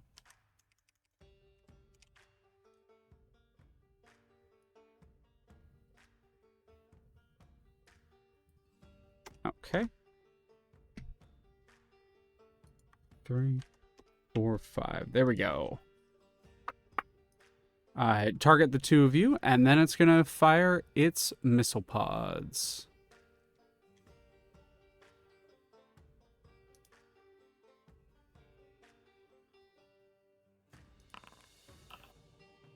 Scrapper, the missiles launch into the air and kind of explode around you. They do have reliable 2, so you are going to still take 2 damage from this. And you get knocked back 1, so it does push you back 1. For Odin, you're going to take 3 damage on this. So 2 damage to Scrapper, 3 damage to Odin. Scrapper, I assume you're already putting it in. Odin, I will do that for you. Odin takes 3 damage. Or the Gungnir takes 3 damage, yeah. Or it should. I will check. 2. Oh, yeah. It takes 3 damage, but because of the way that things are working. Yeah. That is that is its heavy launcher, so that's its single action. It's then going to use a tech attack action, and it's going to have its drone, and it's going to move its drone here to kind of offer it, almost like to try to intercept your shots. But he's also seemed just to be bringing the drone closer to himself. Not sure what that purpose is. That is its turn to Scrapper. You're up. Okay. Is the drone still up? Drone, it was still up, but it flew back over the water. You can still see it. Seems to be retreating to the mech, which you now see is kind of like posted up here, and that is the thing that fired missiles at you. Yeah, I can't see anything. Yeah, my bad. Over yeah, you're here. good. Okay. Just want to check that. Where am I at? I think it's still in range, actually. Yeah, it's still in range. So on the system is now that I have moved things. There we go. I think what I'm going to do is, I'm able to get towards and or on the bridge, correct? Yeah, you can move 4, so you can get to here just without any extra movement. That's just base and movement. Then it's still in my sphere of influence, so I'm actually, and it's in sight, so I'm actually going to go ahead and attack. What are you going to attack with? The drone. What are you going to attack with? With. Great question. I think I'm gonna go with my flex weapon because it's in 10 feet. Yeah. That would just fire with your auxiliary nexus. You cannot fire with your auxiliary launcher because you have not reloaded. Reloading Got it. requires a stabilization.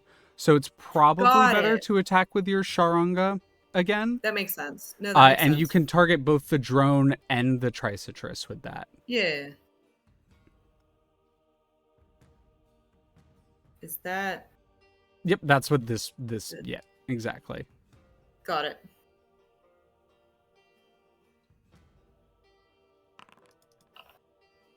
That's a hit on both. I will roll damage for you. Drone blows. It seems like he was trying to pull it back to it. Like some panels on the bottom were starting to open up and like chaff dust was beginning to fire out, but it explodes before it gets to that. The Tricitrus, on the other hand, just takes some damage.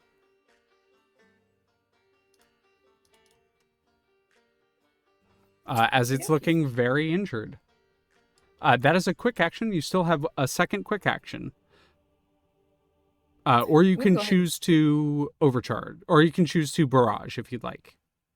Well, I was going to say, I'm going to go ahead and scan it, actually. I know I've already done damage to it, but I'm going to go ahead and scan it. Yeah, let me show you, show it earth. Where are you? Private Executive Tricitrus. Configure ownership.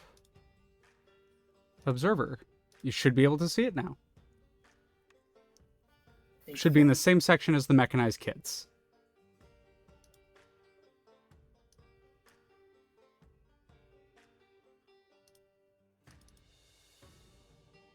I believe that's all I can do. Unless you wish to overcharge for any reason, which would get you, like, you could take a second skirmish action if you'd like with an overcharge. But it does build up heat. So, like, that is up to you. But unless you'd like to do that, then yeah, that is your turn.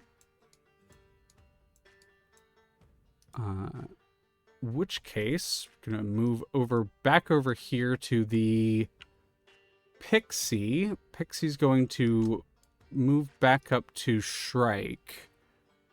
And honestly, this is what it's going to do. It doesn't really have a ton of other potential options. So it's actually going to move another 3, and it's going to boost, kind of taking up off the air. And it's going to use its Fairy Cloak, because it boosts to go invisible again. But as it literally charges towards you, it is going to literally ram into you while invisible with its big, like, shoulder... like protective shoulder mounts. You got it? No damage configured. I believe that a enemy that is attacking with a ram deals damage equal to their tier, if I remember correctly. So it just deals 1 damage to you.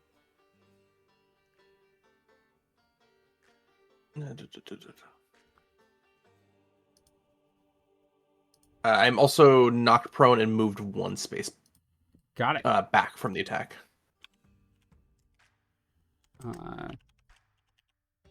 All right, and that is a knocks you back 1 and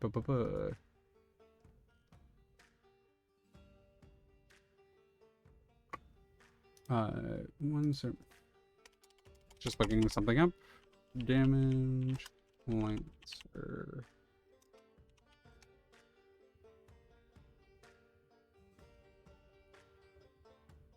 Oh yeah, it is literally okay, no, 3, 4, 6 damage. That's how it works. So 3 damage from the ram at level 1. Right. And it will just because it wants to push you there, but it can't. So it's just going to push you like that because it, like, from the momentum. So it knocks you back and prone. It is still invisible because it boosted on its turn. Not lock on, the opposite of that. But you do know where it is, obviously. Shrike, you're up. All right. Shrike will use their movement to stand up, so they're no longer slowed. then is going to barrage with the assault rifles. Alrighty, the invisibility should auto apply.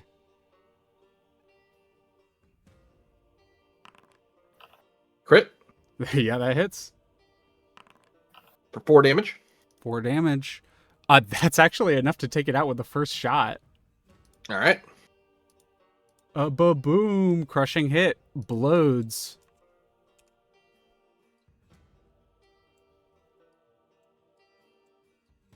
Then will just relax. We're not gonna do another overcharge. We're good. Yeah, fair enough. Fair enough. Boost, maybe? Move in a little bit. If I you want. barraged, so that was a full. It was a Oh, full. barrage full action, yeah. So you kind of just get pick yourself up off the ground a little bit. We're gonna get to top of the turn, or not the top of the turn, it'd be the end of the turn,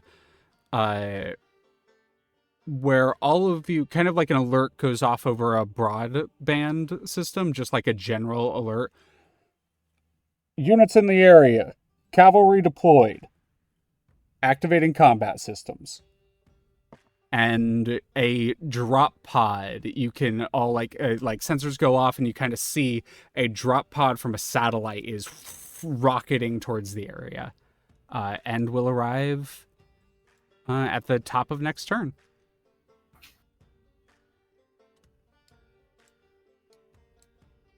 And that is where we're going to come back to the top. Gungnir.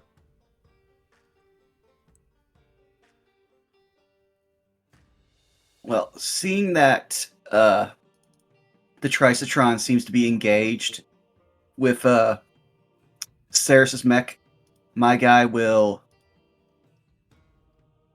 once again take a full action to reload, and then I will overcharge again. If I can pull my controls. Okay, see how far we go. All right, number 2 heat. And then I would like to attempt to ram the barrier between the bridge. Ram the barrier between the bridge. Alrighty, yeah. If you were doing a mech attack on it, it is just a barrier. It gets bloated. Okay. And then I will then use my one last bit of movement to get onto the bridge. Sorry. There we go. I left for a second. I'm back. Oh, you're all good? No worries. Okay. But yeah, that'll end my turn. Okay, okie dokie. We are then going to ends the top of the turn. It is going to be first action as the glass guard arrives. Rocketing onto the battlefield. The drop pod kind of drops around it, and a big, almost centaur-looking mech comes out of it and readies for combat.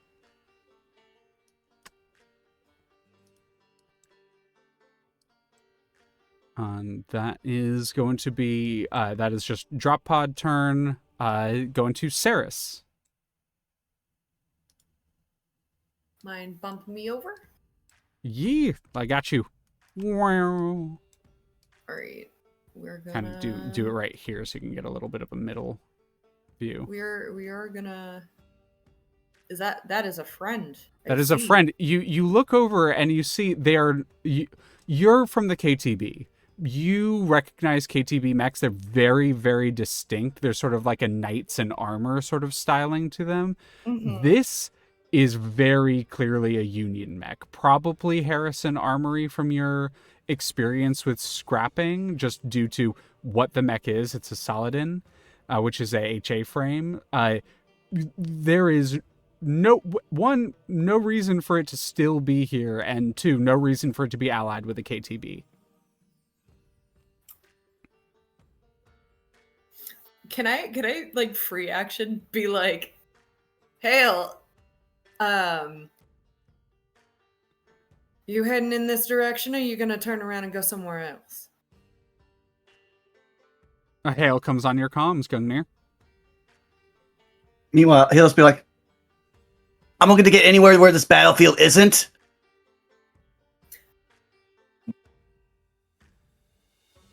Well, if you're looking for a place where the battlefield isn't, that's going to be behind me, that's for sure, as I'm getting deeper in.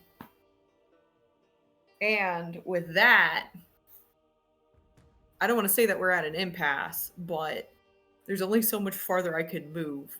Mhm. So, what we can do is, I'm thinking, because I don't believe I have the ability to do anything flight related, but I can, in theory, jump. How does jump work? Do you have the did you grab the, oh yeah, you did grab rapid burst jump jet system. So you do have that. So if you boost Mhm. on your turn, you fly during your turn. Okay. So if you wanted to boost, you can literally go here, like go any of the That's eight what I was stairs. thinking. Yeah. That's what I was thinking of doing. I just Rocket wanted to over, make sure yeah. I understood the mechanic. Yep, that is exactly how that works. You ignore vertical terrain while you're flying. Provided you can get over it. Yeah, we're gonna do that. Is there something that I need to be clicking on my sheet? No, it is literally just you do it, move. Okay, cool. It's a quick action to boost, so you still have a quick action when you arrive. When you arrive, you do see the remains of the battle site where the HA armory was. Another unit has just landed here with a drop pod. That's what this is. This cavalry unit here. But you see behind, littered in this rubble, is the burnt husk of a Monarch chassis that you've been looking for. You don't even need to take it, by the way. You just need to get to it and to scan it. That's all you need to do. Sure. Once you have the file, once you have it like scanned and printed, you can reprint it yourself. Sure. Are there any like very clearly aggressive? I mean, the thing that was firing on you is still firing at you. Well, sure, but I mean, like anyone new, because I can't see anybody new. Yeah, I mean, there's the cavalry that just showed up, which you can assume you got the you got the broadcast that was like cavalry inbound. Yeah, is that this? That is what this is. You assume like there's a drop pod that just dropped around it. That is that is what this is. You assume. Amazing, immaculate, fantastic. And then there's still this one on the other side of the water. Yeah, I think we are gonna try and I can't. Hold on, maybe I can. Hold on. Okay. I'm still locked on that one. I'm still targeted, so I'm gonna go ahead and give it a blast. Blasty blast. If you want, if you're using the Sharanga, you can target both of them. Or you can whip out the howitzer and try to just finish off the sniper. That's what I was thinking of doing, actually. Yep, fair enough. I was thinking of going, you know what, you in particular. So no. you have boosted on your turn. You have a few options here to make this a little bit easier on you. And this is, because it's your test, I don't mind giving you this sort of like guiding hand. You boosted on your turn. So the way that you can have boosted and still do a bunch of extra things is you could have used your injector system on the Everest to give you a free boost this turn. You could also, on your turn, use your once per scene quick action to lock on, which would negate the inaccurate that the howitzer has. The other option is overcharging to lock on, which negate the inaccurate, because howitzer is great damage, but it has that minus 1d6 on to hit. Right. So mitigating it is very important. I think in this case, I would, just for sake of learning mechanics, I would probably overcharge in this case. Yeah. Let's go. Yeah, overcharge. Let's go. Hit that overcharge button. Hit that overcharge. So it's going to be on your mech stats page at the bottom on the left. There's going to be an overcharge, and it gives you +1 heat, and you get an extra quick action. There's an overheat button. Overheat should be. You're on mech stats. Yep. Oh, not so at the very full bottom. Very bottom left, underneath burn, you'll see over here. And then a little die. Yep, little dice, and that'll roll for you. All right, yeah. So it's 1, then 1d3, then 1d6, then 1d6 plus 3 every time. That's how it works. So you get 1 heat, which is just building up on you. I'm not going to go into heat too much in this one, but it is important for learning the mechanic. Yeah. Just know that so he is mine and Citrix's favorite mechanic in this game. it is. We can't get enough. It is a great mechanic. It is an amazing mechanic. Mm-hmm. Resources, I'm gonna make them hover by anyone, so you can hover over your thing to see your resources that way. A bit easier. Okay, so you do your overcharge, which means I will click the lock on for it. Which means you can now, while it's targeted, fire at it and consume. It'll like auto consume the lock on. You can toggle it off, but just leave it on. Okay. So go ahead and fire the howitzer. Oh yay! Skaboom. Alrighty. With the damage left over from Vaughn's shot, from the first one that structured it, this thing is now going to... I'm pretty sure this is a... Okay, yeah, that it does blow up. It was just like I was messing with the stats a little bit prior to doing the mission just to make things a little easier, and it because I had an extra structure on there, it did not immediately blow up, but now it does. As it explodes, as the howitzer just fucking obliterates it. I think I accidentally took you off the battlefield.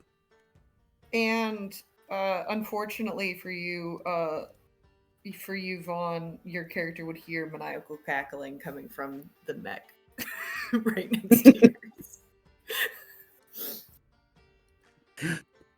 Remember, canonically, all voice channel between mechs sounds like it's coming from an Xbox Live mic. Yes, canonically, this is from Tom Bloom himself. Which makes it better, honestly. Which makes it infinitely better, honestly. You hear a laughing dentist tool. Yeah, pretty much. As you end your turn, I assume. Yep. From the other side of you, the cavalry would kind of just turn to face you. Let me see if I can mirror image horizontally. There we go. As it something turns. I'm approaching you. Mm-hmm. Something. I'm approaching. Targets located. Engaging. And it is gonna charge. We're gonna keep things simple, because this thing, it can be a little bit more complicated, but just for the sake of this, we're gonna keep things simple. So it's gonna use its first quick action to lock on, is going to move up to you, up to here. Does not need to get in full melee. It just moves up to you, and then it is going to, with its big ass reach and spear, stab at you with its carbon javelin. Target you.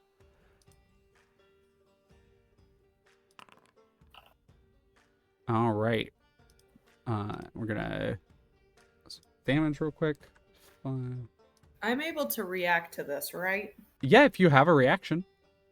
I haven't used a single one this entire scene. Yeah. Do you have any specific reactions related to your character, or are you just like wanting to learn a reaction mechanic? I would like to learn reaction mechanic. Yeah, absolutely. Is so it is going to do damage to you. Absolutely. It deals 7 damage to you. Oh boy, I am in trouble. Yep, as that would probably be quite a lot of trouble. But what you can do in response to this is called bracing. There are some mechs that get benefits when bracing, but how bracing normally works is you take half damage. So it would reduce the damage that you were going to be taking. So you would take 4 instead of 3. Thank fuck. The negative is on your next turn, you can only take a quick action. That's it. That's fine. As it moves towards you, you see it coming and just kind of prepare for the blow. And that is the glass guard's turn as we move to the last mech on the battlefield here, the Shrike. All right. Forgive me, Master, for I must do this just this once. We're going to hyperspec fuel injector. Yep. We are at the boss enemy. Please do. Yeah, it is time for the finishers to come out. Okay. Oh, I need to reactivate my core. That makes sense. Woo! There we go. I am very thankful that I've been practicing Lancer over the last few months because I definitely think my Lancer encounter design has improved. We are now going to use the free boost. So that's going to be 1, 2, 3, 4, 5, 6, 7. We get one additional from the from a talent that we have when we do our first boost, and we're going to just do our regular movement. If you haven't been able to tell here. yet, the Shrike is speed incarnate. Like, it is a red line mech. And then we're going to do probably the silliest thing I could possibly do in front of this thing. Mm-hmm. Amazing. We're going to, in front of it, just sliding in front of it, we're going to... I will say, this is a really quick thing that I have to remember, is when you get here, you enter its threat range and stop. Got it. We're still going to overcharge. Yep. Or protocol, rather. Not use right. We're going to stabilize. That's the one. Mm-hmm. Clearing off the heat. Then we are going to use our additional action we get from the hyperspec fuel injector to hit it with the assault rifle on the main weapon mount for the Hell yeah. With the skirmish. And we get +2 on this one. That's a hit. Oh, forgot to target it. Never mind. That might be a hit. 10. Oh, evasion 11. All right, that misses then. So 2 damage. 2 damage. 1 damage with its armor. All right. Second assault rifle. It has the traditional KTB shield. Is it just... Beep, beep, beep? Gotcha. Then let's see. We are going to... Sorry, not the second shot because it's we're just skirmished. We are then going to use our initiative, which is once per scene, and Everest can make an additional or any quick action as a pre-action. Mm-hmm. So we are going to... It's only the first time you move into the threat. You can't move any closer? Yeah, or is exactly. It just... Okay. If you move again, it would provoke an attack. That's the only other thing. Got it. That's still kind of worth it. So we're going to boost one last time just to get in this thing's face. All right. It will take its attack. It will try to stab you with its spear. You got it. I urge you to hit me. Yeah. Oh yeah. I know what's going to happen here. We're gonna get to this mechanic. 13 hits. But it's we're gonna do funny reaction. Sorry, that was not return. It's this one. Yep. As it tries to, as you weave, it tries to stab up at you. Where's and woof, you whistle out of the way. So we're gonna it's weave and then it's it's reaction for the acrobats. Never mind. Yeah, we're just gonna use weave. Never mind. Yep. Come on, there we go. That's full turn. Go. Full turn. All right. It has already acted, so we move to the top of the next turn, which is the Gungnir. Alrighty. There'll be some more flexibility with like Lancer turns and actions moving forward, just for the sake of this first test. We're just doing in order again. Oh yeah, no. So I will once again. Now I've gotten into the habit for it because oh boy, does my guy not move fast. But do overcharge again. Ooh, that's a lot, but I haven't hit my heat cap, so that will allow me to do. Mm-hmm. Get over there, and then start up with once I finish my movement. Where are you? Oh yeah, that'll be over here. You running away? Steady aim. I'm a sniper. You're so big. Help me. Don't worry, I am about to. Okay. So steady aim. Then, just in case it needs to come up. Where are you? Oh yeah. Set up my tachyon shield in case he fires on me, and then with that and having overcharged, I can still fire. So I'm loaded up.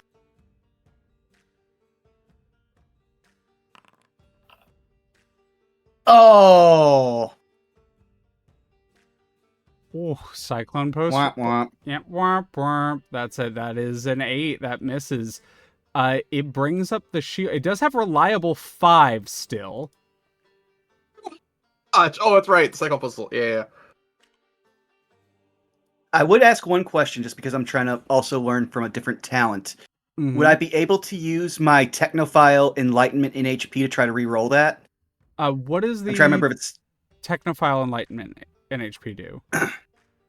trying to see if it's attack and checks. It's slightly different here. I might pull it up on my CompCon to read better. Technophile Enlightenment. As in so long as doesn't say anything about Oh, it's only that. skill. But yeah. Yeah, it's only re-roll any mech skill check or save. My bad. Okay, so just reliable 5, but still. Yeah. 5 damage on a reliable. miss. That's insane. Yeah, 5 damage on a miss is crazy. Seris and I have done 4 damage max. So get rid of that self heat, because you don't actually take that extra overkill heat. So just as 5. Okay. Do. Oop, open the wrong thing. Okay. And boom, damage dealt, damage tracked. Awesome. Then that'll be the end of my turn. Okay, it brings up the shield and leaves a hole in it, kind of like some of the mech parts spraying over the battlefield behind it. It is going to turn. Target attempting egress. Following.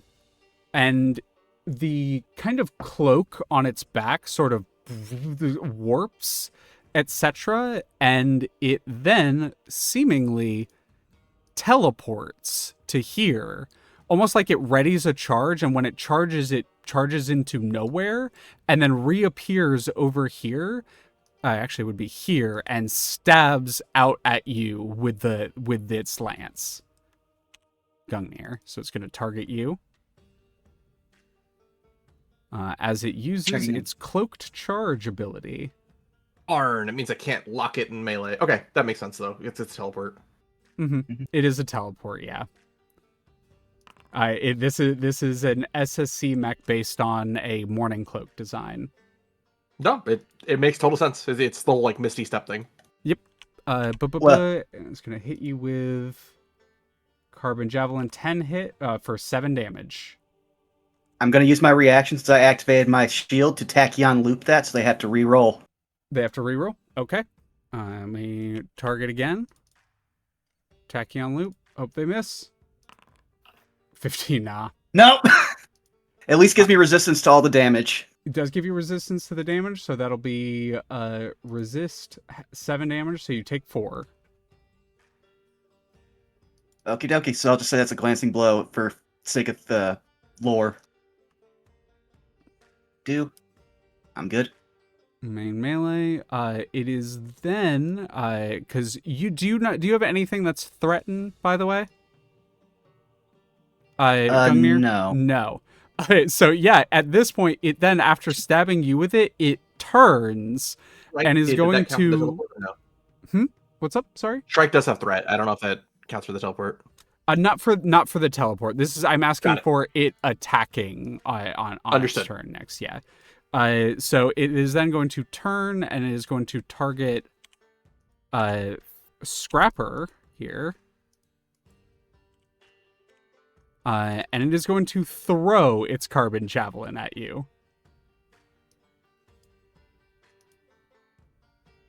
All right, Scrapper. That's a hit. That's 19. Oof.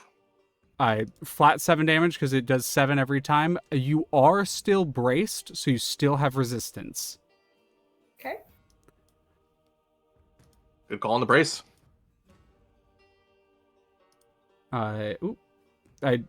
did not mean to do that. You should be at 1, not -2. So don't worry about that. Okay. Don't worry about that structure roll. You don't have to do it yet. Okay. Alrighty. My brain just was like, oh wait, but this whole area is in dangerous terrain. I'm like, I'm not doing that for this combat test. That was a different combat test. All right, that is its turn. Moving to Seris, you're up. Where did it go? Just right there. Okay. I'm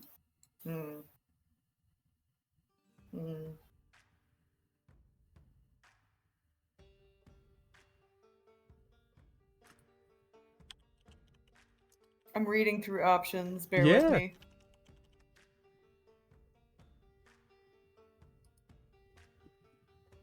I know you are unloaded on your howitzer, but you can howitzer this turn. There is a way to do so.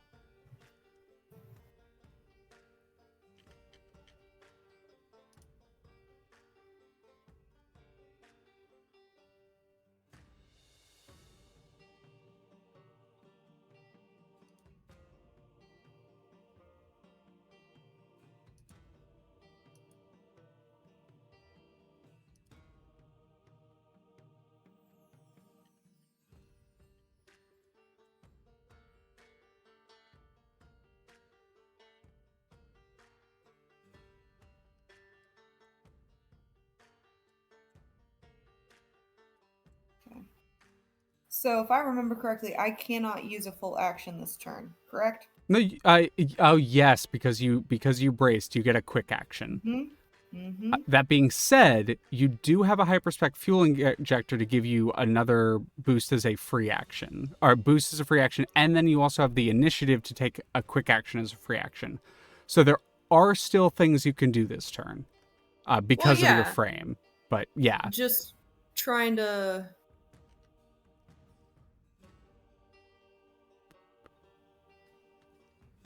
Yeah.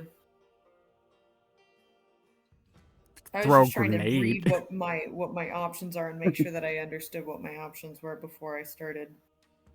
Because what I would like to do, I'm not going to be able to do, which is fine. But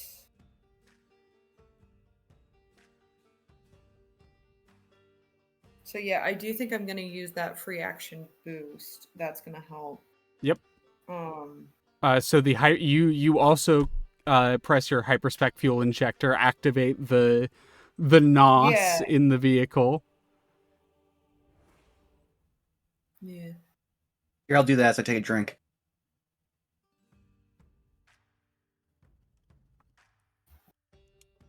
And I'm going to. I did not mean to do that.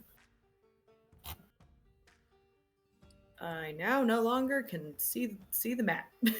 Oh, what? Sorry, I thought I moved you to a better position to be able to see. You're good. Nope.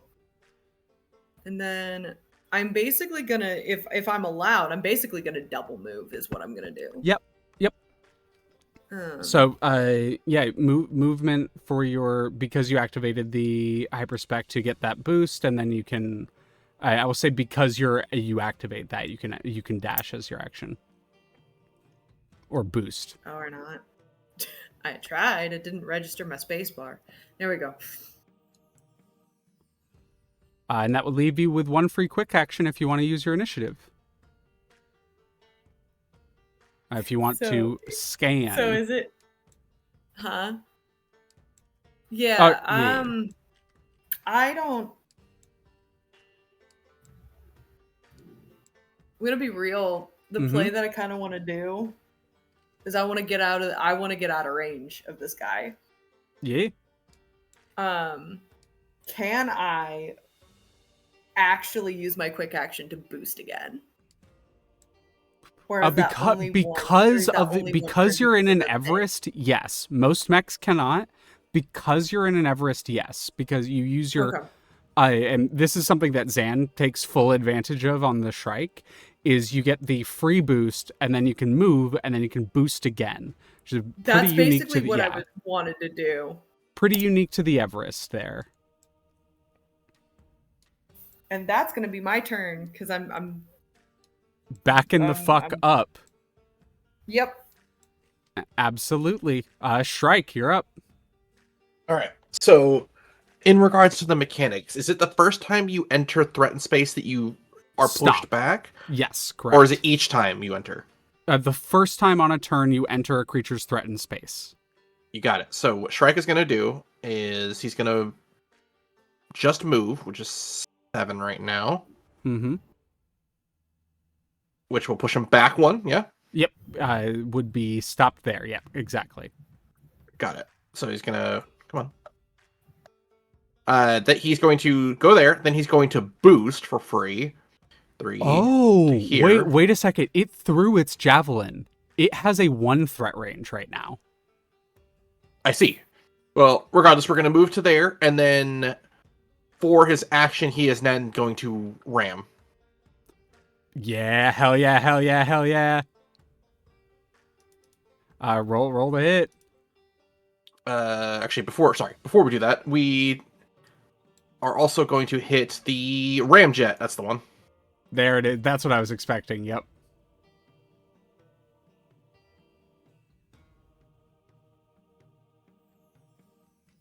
Fuck yeah. Okay. And we'll move here. Try and protect the sniper.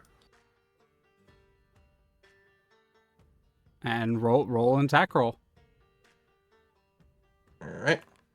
That's a crit. That's a crit, yeah. It's unfortunate it's not a dice roll on that one. Damage.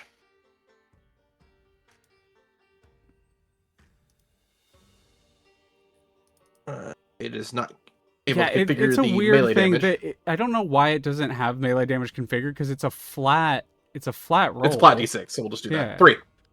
Flat d6. Okay, there we go. 3 damage, which goes through, and then it gets knocked back. I believe. Knocked back. Yes. But But the melee gets knocked back 2. Yep, gets knocked back 2. So it would fall into the water here. That is falling 3. Because 0 to 1, 1 to 2. I'm gonna say because it's only falling 2, but I'm gonna say because you're ramming it through the side of a bridge, that it's going to apply the normal 3 falling damage. So does 3 AP falling damage as it gets knocked off. Hell yeah. And then finishing the move and following it, we're gonna risk it for Los Biscuit. And it is Nice. now. It's just that easy. Just roll low. Just roll low. We are going to skirmish. And I made sure it's prone, so you get the +1 accuracy on Oh, it. good again. Yeah, oh, well, this will actually matter. 3. 3. It is, the term that I use in Lancer for when it is, like, on Death's Door is the reactor is exposed. That's it. Cheeky little free pistol shot. Cheeky little Miss. free pistol shot. Miss. It's a reliable one, but it hits the arm. Reliable That's okay. one, but the shield. He's just yeah. trying to get them off. He's just trying to get them off. Yeah. So he does kind of a U-turn in the air at full speed, hitting the ramjet, slams into this mech to bring it down off of the bridge. And while he's slamming into it, he's firing the pistol and assault rifle point blank into it. Amazing. It is getting riddled with holes. It brings up the shield. It can't get back to its spear, so it's just trying to protect the chassis itself. We're going to get to the top of another round, and I'm actually going to take us out of the, every time Gungnir going first, because, Seris, this is a combat test for you. I want to give you a chance to finish it off in this scenario. So go ahead. I'm going to give you the go-ahead here.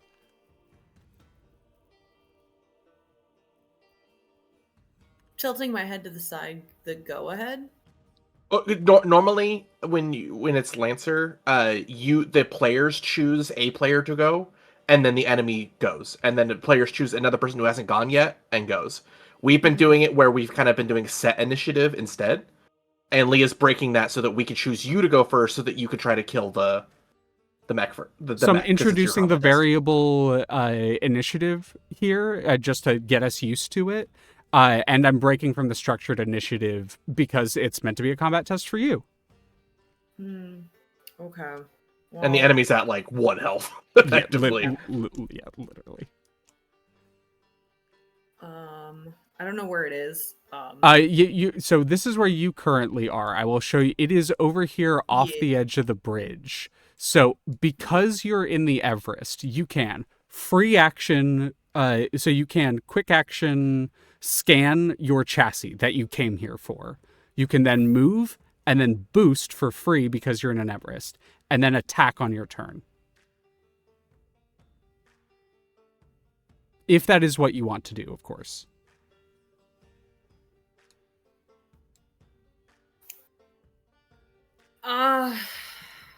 You can also just dip. If you want to grab the specs and just dip, if that makes sense for Scrapper, you can do that. But I wanted to give you the chance to get that last little hit in if you wanted.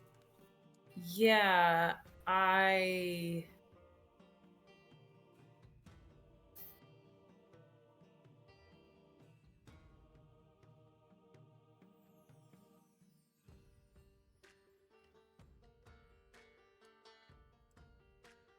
Yeah, that's not what I was gonna do.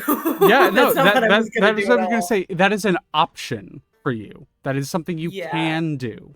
I'm gonna give you the first turn on this initiative order, regardless. What do you want to do? I was dead ass. I was gonna stabilize. Yeah, That's reasonable.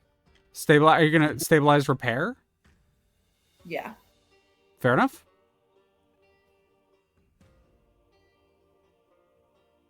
And then you get your free quick action on your turn because you hit the core. Mhm. So Mhm, you could still mhm. scan if you want after stabilizing. So stabilize, restore HP.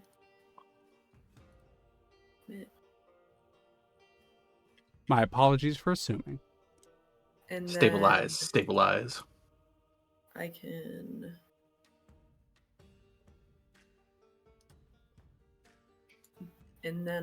double move.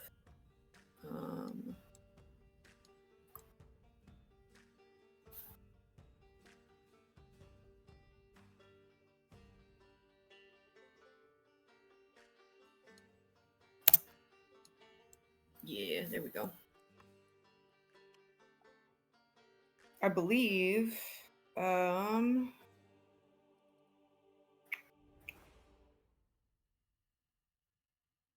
So, crazy thing just happened in your mech. You're not sure what happened, but after scanning that SSC thing, maybe a ghost in the code, maybe some paracausal tech, but your initiative on your GMS Everest has reactivated. You may have one extra quick action on this turn.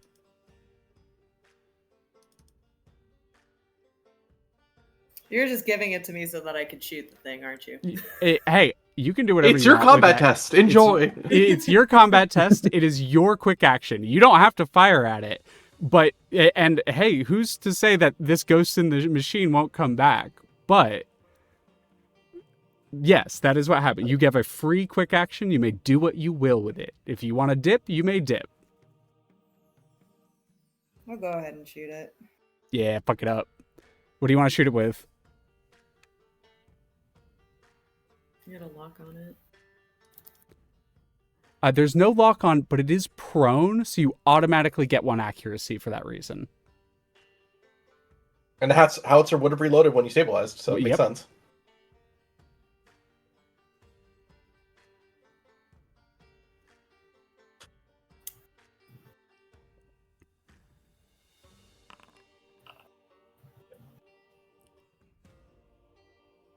Darn. Howitzer miss.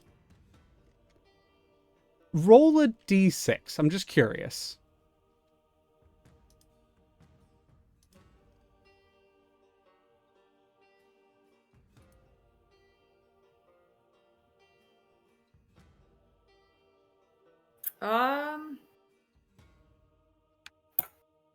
How? should be able to type into the chat box at the bottom /roll 1d6. It said no. Oh. It literally gave me an error message for some weird reason. It literally said, nope, you can't do that. Maybe don't /, just try to roll 1d6. Mm.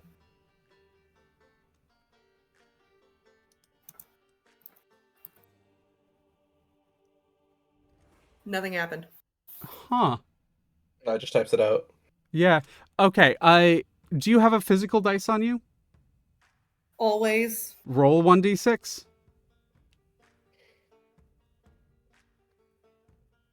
4. I shit you not. You can I will reveal it to you if we want. Its evasion is 11.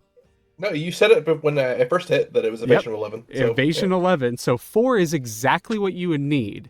So here's the thing: is you would go to miss, and at the last second, here's what happens: is this was actually before Zan was going to join. I was going to have this kind of be a thing, and so it's kind of fun to have this happen here at the very end.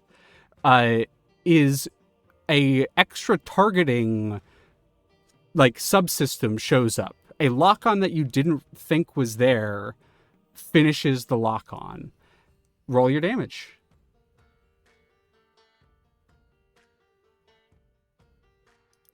So I will roll for you. Howitzer damage. I don't think they can because they can't. Yeah, see the because chat it's bar. so. Go to your character sheet and hover over the howitzer heavy cannon and roll the damage section on it. 6 damage. As you destroy the steed there, and descending from the clouds above, you see the fitted out with an SSC flight kit, the large size 2 Vladimir that Birdseye pilots. Nice shot, Scrapper. Finished off the things in the air. We're gonna get you out of here and get you in that good mech. Thanks for the backup, Shrike. And Gungnir, I'm marking your code. Stay on the right side. And we have just explained why Birdseye actually knew about Gungnir for the last tournament arc one shot. As the group of you, Gungnir making it off, you survived this battle, but we all know it's only a matter of time before the KTB catches up with you. But Shrike and Scrapper, going your separate ways here, you make your way back to the wherever your home base is and continue your work with the Ungratefuls. And we'll find out a little bit more about Scrapper's early story next week. But thank you for being here. Combat test done. Yippee! I'm you know what? I'll be honest. I'm really proud of us. That was all said and done in like 2.5 hours. Yeah. Hell yeah. Yeah. Thank you all so much for being here. I'm definitely happy to be shaking off the rust with this system. I fucking love Lancer. What'd you think, Seris? A lot starting to click back into place, which is really nice. It's been a minute. Mm-hmm. You ever played 4th edition D&D? I was gonna say it's very 4E. I've not played 4E. I have played Lancer though in a one shot. Ah, fair enough. Yeah, 4E is the one edition I've never touched. Impressive. I have only touched it from a theoretical standpoint.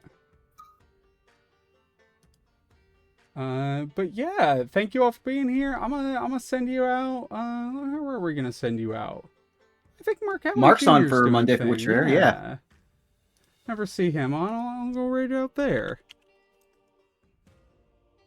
Aeon Pro Tech Gaming. But thank you all for being here. Thank you all. Thank you to my players, and I appreciate everyone here. Make sure I spelled that right. I hate when I do the mess up on the name for the raid. Aeon Pro Tech Gaming. Can I give a raid message that would really absolutely. frustrate him in a funny way? Yeah, absolutely. Please, all of you, just type this with no explanation. Oh yes. Here's the best part is I know the fucking context for that. It is such a fucked up message.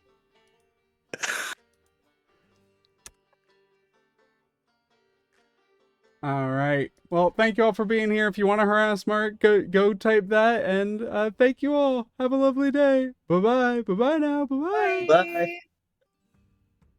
All right, and go.